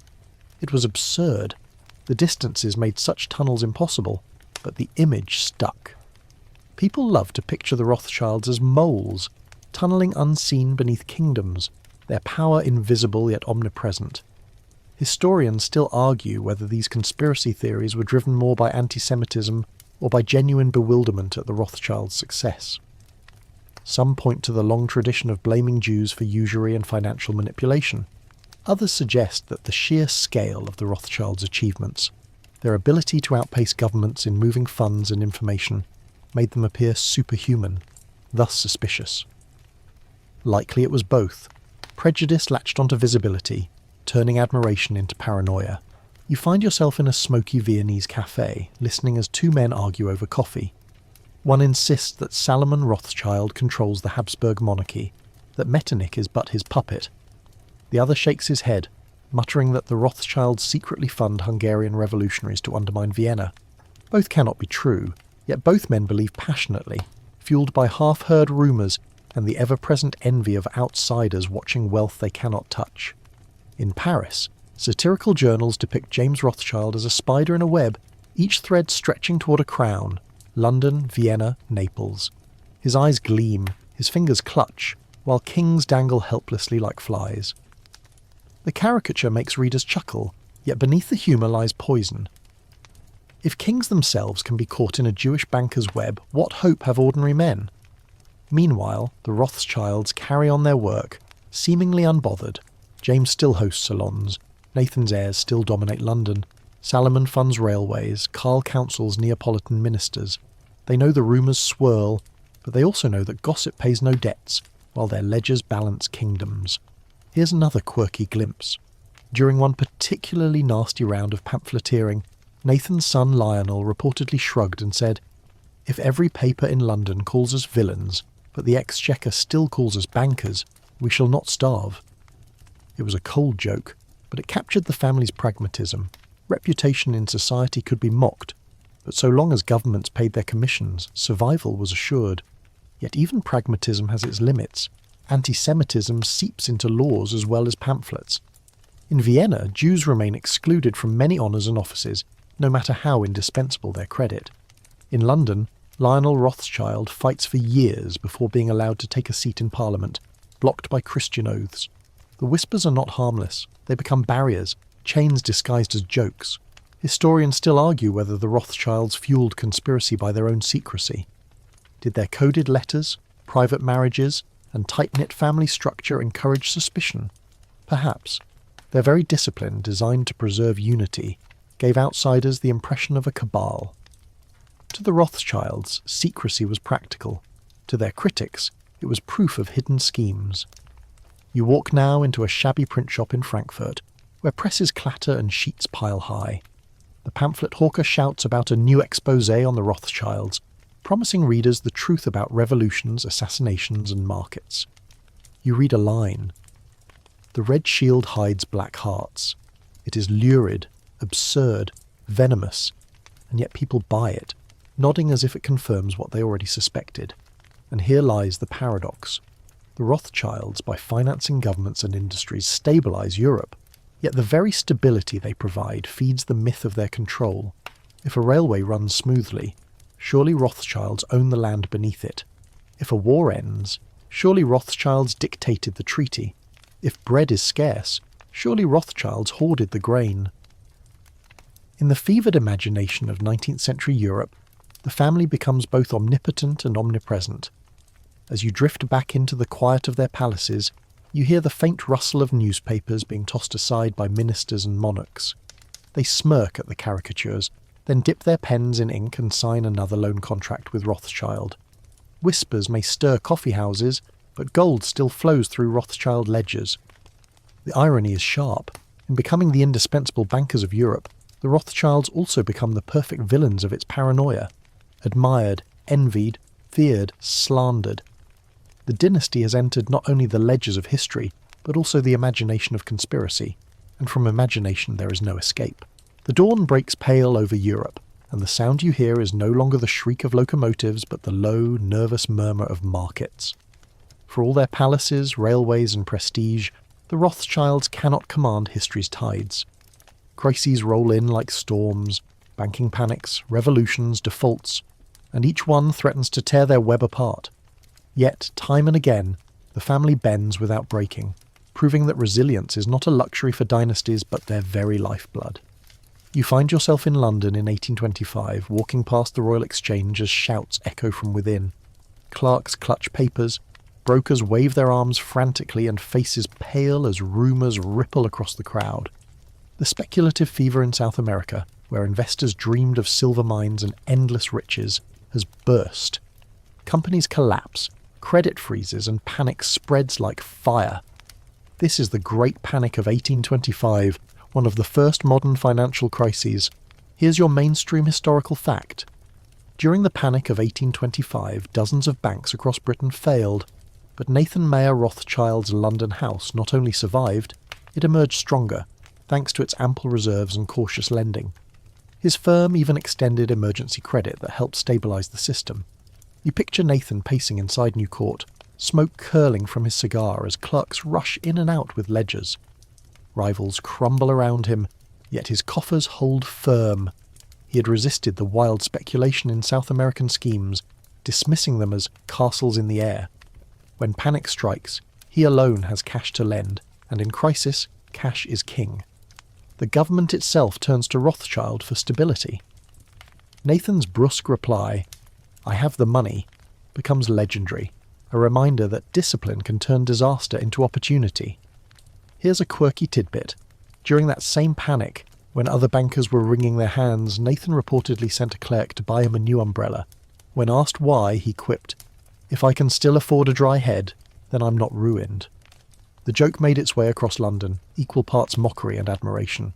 Crises, however, are not limited to markets. In 1830, revolution erupts in Paris. Crowds storm the streets, barricades rise, and the Bourbon king flees. James Rothschild, so recently banker to Louis XVIII, must pivot instantly. With smoke still lingering over Paris, he courts the new monarch, Louis Philippe, ensuring continuity before rivals can strike. Aristocrats sneer that James changes loyalty with the wind. James replies that he changes with the creditworthiness of the crown. The city may burn, but his bank continues. Historians still argue whether James's quick embrace of Louis Philippe was cynical opportunism or practical necessity.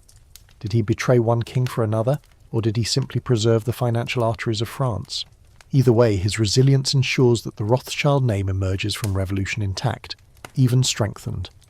In Vienna, the 1848 revolutions erupt with equal ferocity. Crowds demand liberal reforms, barricades once again scar the streets, and Metternich, the Rothschilds' old ally, flees the city in disgrace. Salomon Rothschild's bank faces attack not just from mobs, but from political upheaval. For a time, the Rothschild mansion itself is threatened. Stones hurled, windows shattered, yet Salomon's successors tighten their grip. They shift funds, delay loans, and wait out the storm. When the Habsburgs reassert control, battered but still in power, the Rothschilds are once more indispensable. Here's another quirky glimpse. During the upheaval in Vienna, clerks reportedly hid ledgers in coal bins and wine cellars to protect them from looters. For weeks, Rothschild records smelled faintly of smoke and must, but they survived, a metaphor for the family itself, scorched but intact. Resilience also comes in weathering personal blows. In 1836, Nathan dies suddenly in London, leaving his heirs to shoulder the financial empire. Panic ripples through markets at the news. Rivals whisper that without Nathan's iron will, the London house will falter. Yet his son Lionel steps forward, calm and steady, proving that succession has been prepared. Under Lionel's guidance, the bank not only survives but grows, financing railways and continuing government loans. The torch passes, the flame does not dim. Historians still argue whether the Rothschilds' survival in crises was due more to luck or discipline. Some suggest they simply avoided the riskiest bets. Others insist their network of communication gave them early warning. What's certain is that when storms hit, their unity allowed them to redistribute strength. Paris supporting Vienna, London aiding Naples, Frankfurt coordinating strategy. Where other houses collapsed in isolation, the Rothschilds endured through solidarity. But endurance never silences rumour. In each crisis, conspiracy theories resurface. Pamphlets accuse the family of engineering panics to profit from others' ruin. How convenient, critics say, that Rothschilds alone have cash when others fall. Was it foresight or was it sabotage? Historians dismiss the wildest claims, yet they acknowledge the truth behind the envy. Rothschild prudence did indeed position them to thrive when others floundered. You walk again through Paris, the smoke of 1848 hanging low over boulevards. James Rothschild stands at a window, his face grim but steady. Outside, the cries of revolution echo, yet inside his clerks continue their work, tallying accounts, sending coded letters. Business does not pause for barricades. That discipline, the refusal to panic, proves as powerful as armies. Here's one more quirky note. Lionel Rothschild in London, known for his composure, once received word during a panic that a rival bank had collapsed. Instead of rushing to check his own books, he calmly finished his breakfast, remarking, "If we are sound, we will remain sound. If not, no meal will save us."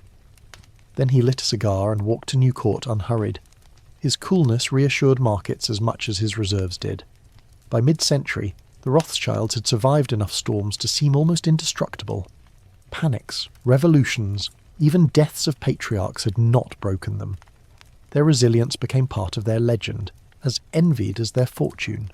Some whispered that no crisis could topple them, that they were protected by something beyond human. The family shrugged and carried on, knowing that the real secret was far less mystical. Discipline, unity, and the relentless application of Mayer's old lessons. And so, as twilight falls across Europe once more, you hear not the chaos of panic, but the steady scratching of quills, the counting of coins, the rustle of coded letters. The Rothschilds are still here, still writing, still enduring. Crises may come like storms, but storms always pass and the red shield remains. The smoke of revolution fades behind you now, replaced by a different scent. Oak barrels, fermenting grapes, and the earthy sweetness of vineyards stretching under the sun. For all their railways and ledgers, their loans and coded letters, the Rothschilds also left a legacy that appealed to senses rather than spreadsheets. It is here, among vineyards, estates, and country pursuits, that you glimpse another side of Europe's Jewish banking dynasty. A side less about couriers racing through the night, and more about wine poured into crystal glasses at dusk, hounds baying across green fields, and families strolling through manicured gardens. The story begins in Bordeaux, France. In 1853, Nathan's son, Baron Nathaniel de Rothschild, purchased the Château Brun-Mouton estate in Pauillac, renaming it Château Mouton Rothschild. Imagine the rows of vines rippling under the Atlantic breeze, the soil gravelly and rich, the grapes heavy with promise. Nathaniel, raised in London, was captivated by the French tradition of winemaking. By securing a Bordeaux estate, he not only indulged his taste but planted the Rothschild name in one of the most prestigious corners of French culture. Here's your mainstream historical fact. The Rothschild family became one of the great names in Bordeaux wine, with Chateau Mouton, Rothschild, and later Chateau Lafite Rothschild both entering the pantheon of France's most famous vineyards. Their labels remain globally recognised symbols of luxury and heritage. Picture Nathaniel standing among his vines, a glass of ruby-red claret in hand, smiling as he tells guests that the land, not the ledger, now sets his fortunes. Of course, it is never quite that simple. Even wine is business, and Rothschild precision soon turned Mouton into one of Bordeaux's finest estates. Generations later, Chateau Mouton Rothschild would become legendary, even commissioning famous artists, Picasso, Dalí, Warhol, to design its labels. What began as leisure grew into legacy. But vineyards were not their only pleasures. In England, the Rothschilds acquired sprawling country estates, Mentmore Towers, Wadston Manor, Gunnersbury Park. These were not mere houses, but palatial expressions of leisure, filled with libraries, hunting trophies, and gardens designed by the finest landscapers of the age. Guests marvelled at exotic plants, artificial lakes, and aviaries filled with rare birds. It was as though the family sought to transplant fragments of paradise onto English soil. Here's a quirky tidbit. Baron Ferdinand de Rothschild, owner of Waddesdon Manor, adored mechanical toys and elaborate clocks. His collection filled entire rooms with automata, birds that sang, figures that danced, clocks that whirred with miniature dramas. Visitors chuckled at the sight of Europe's greatest banker winding up a tin monkey, but Ferdinand insisted these amusements were reminders that life was not all ledgers and negotiations. Hunting, too, became a Rothschild pastime. Across their estates, hounds bayed and horses galloped as the family embraced the English passion for the hunt. Aristocrats who once mocked them as outsiders now rode beside them, swapping stories over port in wood-panelled dining rooms afterward. The hunt was more than sport. It was assimilation, proof that the Jewish bankers had mastered not only finance, but also the rituals of leisure prized by their adopted peers. Historians still argue whether these pursuits represented genuine passion or deliberate strategy. Were the Rothschilds true connoisseurs of wine and country life, or did they adopt these traditions as armour, shielding themselves from anti-Semitic suspicion by blending into elite society? Likely it was both. Pleasure and prestige often travel hand in hand. In Vienna, the family's leisure legacy took on different flavours. Salomon and his heirs invested in grand estates in Lower Austria and Moravia, where they entertained with waltzes, gardens and hunts. Their stables were filled with fine horses, their greenhouses with rare orchids. One Viennese chronicler noted with awe that the Rothschilds' gardens bloomed with plants found nowhere else in the empire, as if the family had coaxed nature itself into their service. Meanwhile, in Naples, Karl enjoyed the Mediterranean lifestyle. His estate overlooked the bay, and visitors recalled long evenings of conversation under pergolas heavy with grapes. Cardinals and ministers who came to discuss loans often found themselves treated to wines and seafood feasts that softened the edge of negotiation. Hospitality became another Rothschild tool, weaving leisure and diplomacy into one seamless fabric. Here's another quirky glimpse. In Paris, James's wife Betty became famous for hosting garden parties where exotic animals were occasionally brought in for entertainment. Peacocks strutted across lawns, and once a tame elephant delighted guests by accepting sugar lumps from children. It was both spectacle and statement. Who else but the Rothschilds could casually present such marvels? Wine, estates, and leisure pursuits also helped soften the Rothschild image. In a world where pamphleteers painted them as soulless usurers, vineyards and gardens told a gentler story. They were not just financiers, but patrons of beauty, connoisseurs of taste, lovers of art, music, and nature. A glass of Chateau Lafite could not erase centuries of prejudice, but it could remind guests that the family too was woven into Europe's cultural fabric. Historians still argue whether this transformation worked. Some say the Rothschilds' embrace of leisure successfully disarmed envy, embedding them in aristocratic circles. Others insist it only sharpened resentment, as palaces and vineyards became further proof of excess. The truth, as always, lies in contradiction. For some, the Rothschilds symbolised refinement. For others, they symbolised arrogance. You walk now through the vineyards of Pauillac, the air heavy with the scent of ripe grapes. Workers move slowly down rows, baskets filling, the rhythm of harvest timeless. In the distance, the chateau gleams against the sky, its name etched into barrels bound for every corner of the globe, you realise that the Rothschilds, once cramped in Judengasse, have now written their legacy not only in ledgers, but in the very soil of Europe. At Waddesdon, you wander through corridors lined with art, hear the rustle of gowns as guests admire collections, feel the cool air in gardens sculpted to perfection. Children chase each other under ancient oaks, their laughter blending with the distant bark of hounds. Finance feels far away here, as though the family has at last found a realm where wealth is not whispered about in suspicion, but celebrated in beauty. And yet, even amid leisure, the discipline remains. Estates are managed like banks, ledgers track harvest yields, wine vintages, hunting expenses. The Rothschilds never abandon their precision. Leisure is not an escape from business. It is business conducted in another language. As night falls, you stand on a terrace at Chateau Mouton Rothschild, glass in hand, the vineyards stretching dark into the horizon. The wine is rich, layered, complex, much like the Dynasty itself. Leisure, you realise, is no idle diversion. It is another kind of legacy, poured carefully, aged with patience, and sipped by generations to come.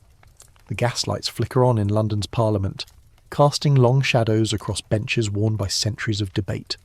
You slip inside and feel the hum of voices rising in waves, some angry, some weary, some resigned.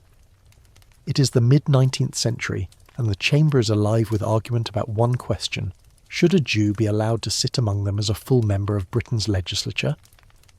The man at the centre of this storm is Lionel de Rothschild, Nathan's son, heir to the London branch of the dynasty, and one of the most visible symbols of Jewish emancipation in Europe. Lionel is calm, almost maddeningly so, as he listens to debates that stretch late into the night. His election to Parliament for the City of London in 1847 should have been straightforward. After all, he is wealthy, respected, and backed by powerful allies. But there is a catch. To take his seat, he must swear a Christian oath on the New Testament. As a devout Jew, he cannot. And so begins a political battle that will stretch for more than a decade, testing not just Lionel's patience, but the very definition of citizenship in Britain. Here's your mainstream historical fact. Lionel de Rothschild was elected to Parliament multiple times between 1847 and 1858, but he was prevented from taking his seat until the Jewish Disabilities Bill finally passed. In 1858 he became the first professing Jew to sit in the British House of Commons. The debates are fiery, sometimes cruel. Opponents thunder that allowing Jews into Parliament would undermine the Christian character of the kingdom. Supporters argue for fairness, pointing out that Jews already pay taxes, fund the empire and serve the public. Should they not also have representation? The irony is bitter. The very man whose family has financed Britain's wars, built its railways and stabilised its credit is barred from uttering a single word on the floor of its legislature. Here's a quirky tidbit.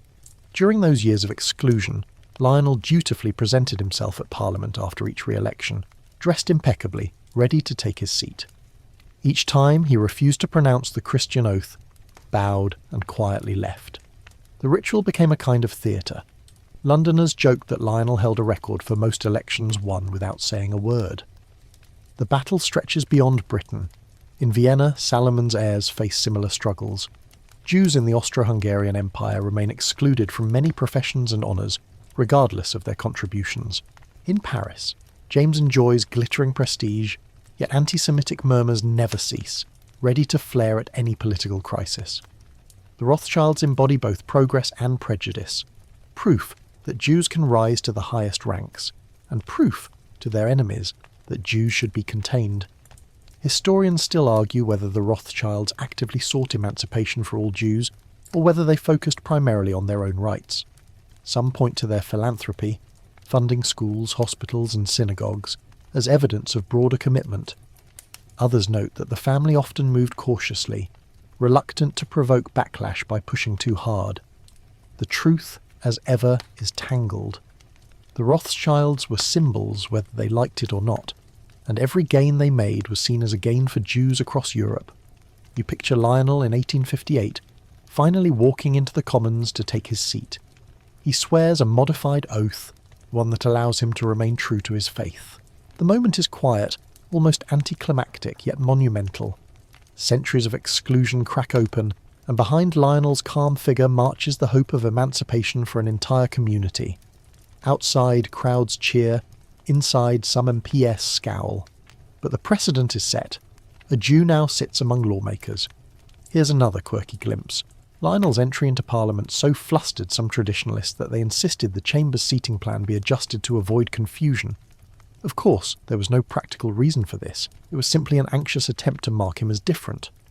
Lionel ignored the fuss, taking his place with serene composure. Elsewhere, the struggle continues. In Frankfurt, the old ghetto walls have fallen, but prejudice lingers. In Vienna, restrictions erode slowly, reforms often stalled by conservative backlash. The Rothschilds push subtly, funding charities and advocating through influence, but they remain careful not to seem too radical. They know that their very visibility makes them lightning rods. Historians still argue whether emancipation was inevitable, or whether figures like Lionel forced the pace. Some suggest Europe was modernising anyway, that industrialisation demanded broader participation. Others insist that without visible pioneers, wealthy, unflinching, impossible to ignore, the walls might have stood much longer. What is certain is that Lionel and his cousins carried the fight on their shoulders, willingly or not. You wander now into a London synagogue in the 1850s. The congregation gathers, whispers fluttering like candle smoke. Some beam with pride at Lionel's election, others worry it will provoke anti-Semitic backlash. Mothers hush children, fathers nod gravely, and all wonder whether this step will truly change anything for them. The Rothschilds are admired, yes, but also distant, their palaces far from the cramped shops of Whitechapel. Yet in Parliament, Lionel represents them all, whether he intends it or not. The family's own correspondence reflects both pride and caution. Letters in code discuss elections, debates, and strategies. James in Paris congratulates Lionel but warns of hostility. Salomon's heirs in Vienna urge discretion, fearing reprisals. Nathaniel in Bordeaux writes with humour, "At least they cannot keep us from our wine." Even in politics, the family keeps its wits sharp, masking nerves with jokes. Here's one final quirky note. When Lionel finally took his seat, some newspapers mocked that the House of Commons had gained a banker, but lost a soul. Yet within months, MPs discovered that Lionel spoke rarely, voted reliably, and comported himself with dignity. The feared revolution in Parliament never came. Instead, the quiet presence of a Jewish MP slowly normalised what had once been unthinkable. And so the Rothschilds navigate politics as they do finance, cautiously, persistently, with resilience. They know that emancipation is fragile, progress reversible, prejudice never far. But with each seat taken, each barrier breached, the dynasty chips away at walls centuries thick. As night falls over Westminster, the lamps dim, and Lionel exits the chamber, his figure small against the looming facade of Parliament. Yet his presence has shifted history's weight, if only by a fraction. The Rothschilds, once confined to Judengasse, now walk through the halls of power itself. The battle is far from over, but the door has opened, and through it, others will follow. The 19th century wanes, and the Europe you have wandered through, of candlelit salons, coded letters, and horse-drawn couriers, has transformed into something faster, brighter, and infinitely more complicated. Telegraph lines now hum across borders, steamships cut weeks into days, and the first sparks of electricity flicker in city streets. Empires expand into Africa and Asia, factories roar in Manchester and Lyon, and railways stitch continents together with iron. Into this modern world, the Rothschilds must weave themselves anew, spinning global threads that extend far beyond the old European capitals. By the late 1800s, the dynasty has matured into a constellation of houses: London, Paris, Vienna, Frankfurt and Naples, though Naples will eventually close. Each branch acts independently, yet all remain tied by the web of letters, codes, and marriages you've already seen. But now their gaze stretches further afield. Colonial ventures, global trade, and international finance demand more than national loans. They require transoceanic networks of credit, investment, and diplomacy. The Rothschilds, born in a Frankfurt ghetto, now find themselves bankers to the world. Here's your mainstream historical fact. The Rothschilds played pivotal roles in financing global projects such as the Suez Canal, international railways, and large-scale loans to governments from Egypt to Brazil. By the late 19th century, their influence spanned not only Europe but also much of the global financial system. Picture James's heirs in Paris in the 1860s, negotiating with Ferdinand de Lesseps over the financing of the Suez Canal. The canal, envisioned as a narrow ribbon of water cutting through Egypt, promises to link the Mediterranean to the Red Sea, transforming global trade. French politicians hesitate, British ministers fume, engineers debate, but the Rothschilds understand what it means. Whoever controls the Suez controls the arteries of empire. The Paris house extends credit, carefully calculated, helping to turn vision into stone, sand and water. Decades later, Britain will seize control of the canal, but the Rothschilds' early involvement underscores how far their reach now extends. In London, Lionel and his brothers carry on Nathan's mantle, financing railways not just across Britain, but across the globe. They underwrite projects in India, South America and the United States, though competition from American banking giants begins to bite. Still, Rothschild bonds are seen as some of the safest in the world, the red shield stamped across ledgers like a guarantee. Here's a quirky tidbit. One clerk in the London house joked that Rothschild ink dries faster than anyone else's, meaning their loans were snapped up by investors before the signatures were dry. Such was the public trust in their stability that governments found their bonds sold more easily when Rothschilds managed the issue. In Vienna, the family continues to anchor the Austro-Hungarian Empire, financing railways, mines and industries across Central Europe. But here too challenges mount. Nationalist movements strain the empire and with them the reliability of its debts. The Rothschilds adapt by diversifying, investing in enterprises from oil in Galicia to tramways in Budapest. They are not merely bankers to monarchs anymore, they are financiers of modern industry, shaping daily life for ordinary citizens. Historians still argue whether the Rothschilds drove modernisation out of vision or necessity. Some claim they recognised early that kings were less dependable than coal, rails, and canals. Others suggest they simply followed the safest profits, and industry happened to be that path. Regardless, their global reach grew as industrialisation deepened.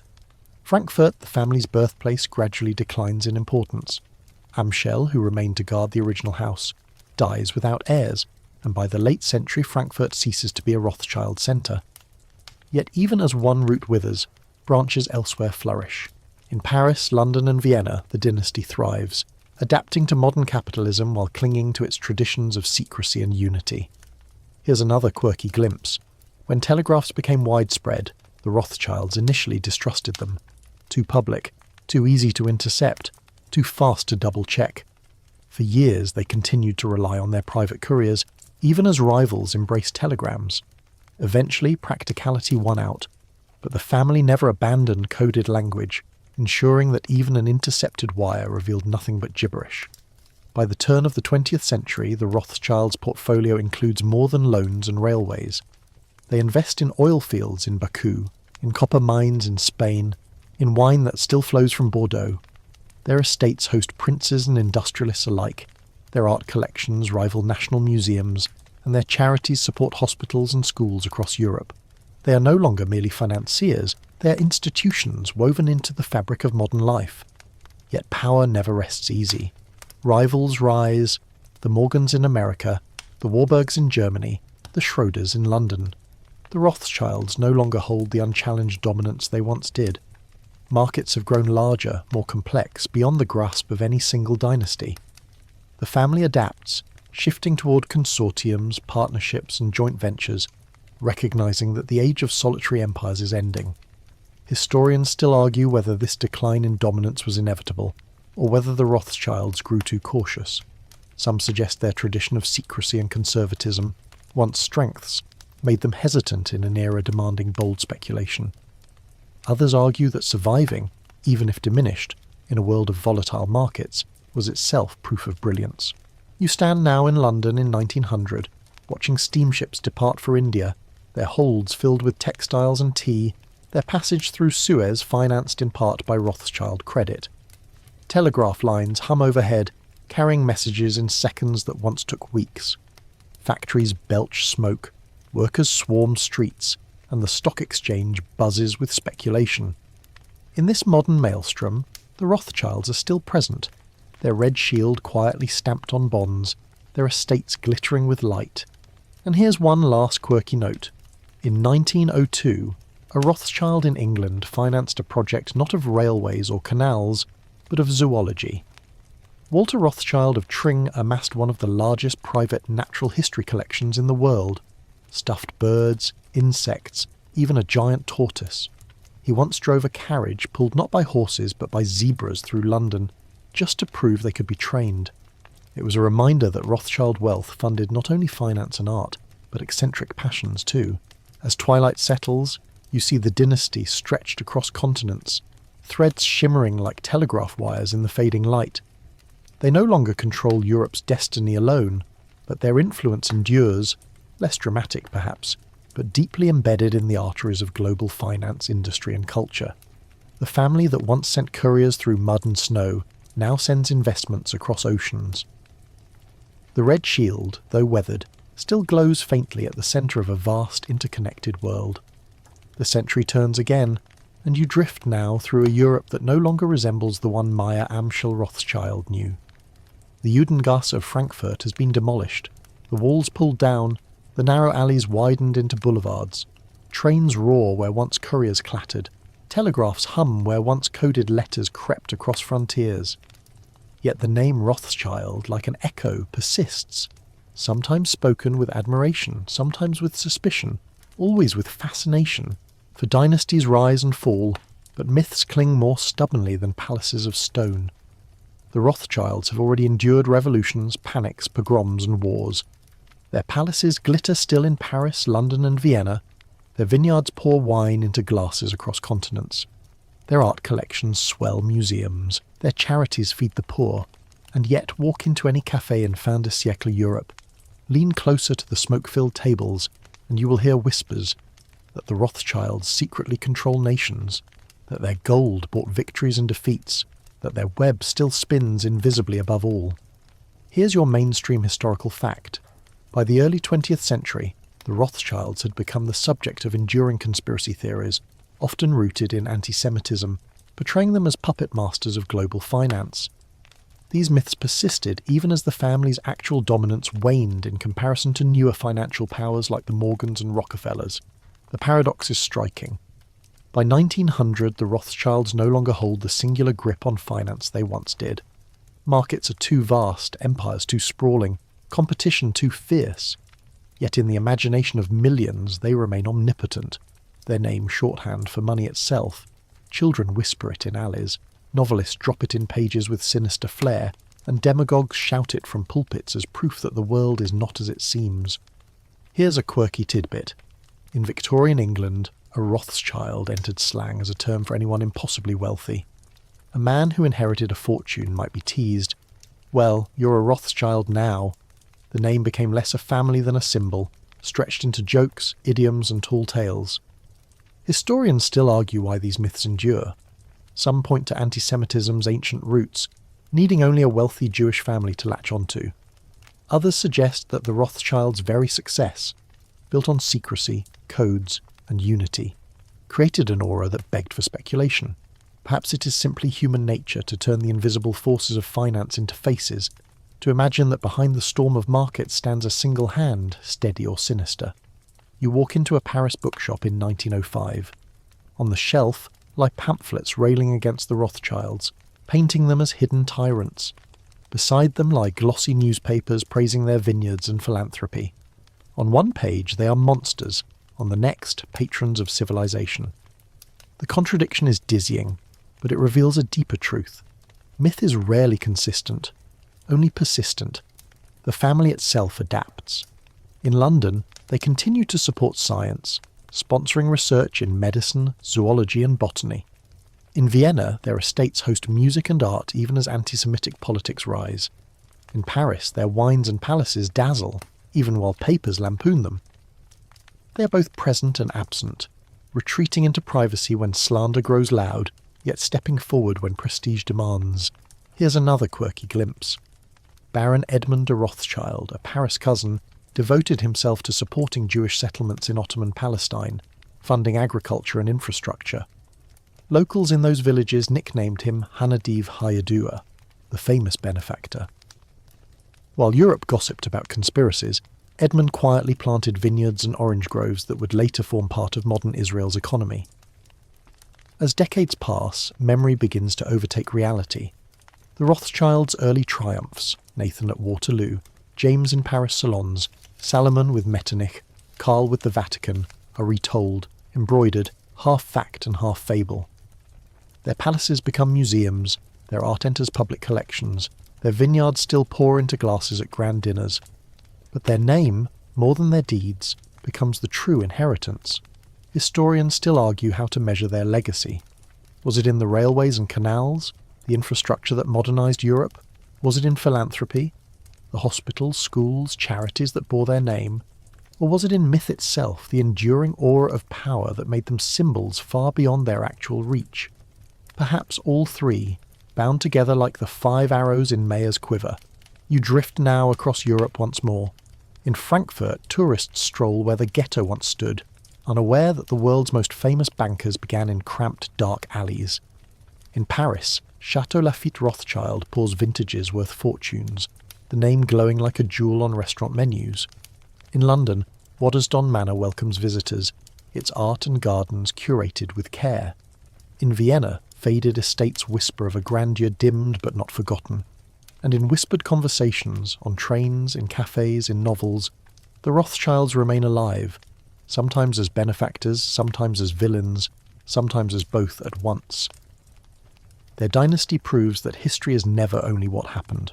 It is also what people believe happened, what they repeat, what they pass down. And in that sense, the Rothschilds have achieved something greater than wealth. They have become legend. As night settles across the continent, the lights of palaces fade, the vineyards rest and the ledgers close.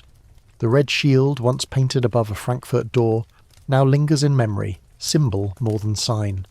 You close your eyes and hear echoes, couriers galloping, coins clinking, violins singing, pamphleteers muttering. It all blends together into the story of a family both real and imagined, both flesh and myth. The Rothschilds endure, in railways, in wines, in whispers. And as your eyelids grow heavy, you realise that some dynasties are not measured only in gold or stone, but in the way they haunt the imagination long after their power has peaked. The red shield still glows, faint and eternal, in the mind's twilight. And now, as the story comes to a close, let your breath soften, your shoulders release, and your thoughts drift like leaves on a quiet stream. You've walked through centuries tonight, from the cramped alleys of Frankfurt to the glittering salons of Paris, from the thundering trains of Vienna to the vineyards of Bordeaux. You've watched 5 brothers scatter across Europe, their letters humming like secret arteries, their palaces rising like stone testaments to ambition. And you've listened to the whispers, the envy, the admiration, the conspiracies that swirled around them like mist around mountains. But here, at the edge of the tale, there is no need for haste. Imagine the ink drying slowly on an old letter, the wax seal still warm from the flame. Picture vineyards at dusk, the rows stretching endlessly, grapes heavy in the fading light. Hear the faint rustle of Strauss waltzes through open windows, mingling with the laughter of children running across marble floors. The Rothschilds, for all their legend, were also a family, gathering at tables, sending gifts, writing to one another with care. Let that be the image that lingers, not the caricatures, not the conspiracies, but the quieter truth of persistence. Of a family that endured walls, wars and whispers by binding themselves together like 5 unbreakable arrows. Now dim the lights a little further. Let the hum of your room settle into silence, or perhaps just the soft whir of a fan. Your eyes grow heavy, your breathing slow. You're safe, you're calm, you're adrift in the gentle current of history, where stories fade into dreams. And as sleep takes you, may the red shield rest quietly in the background, not as a weight, but as a whisper.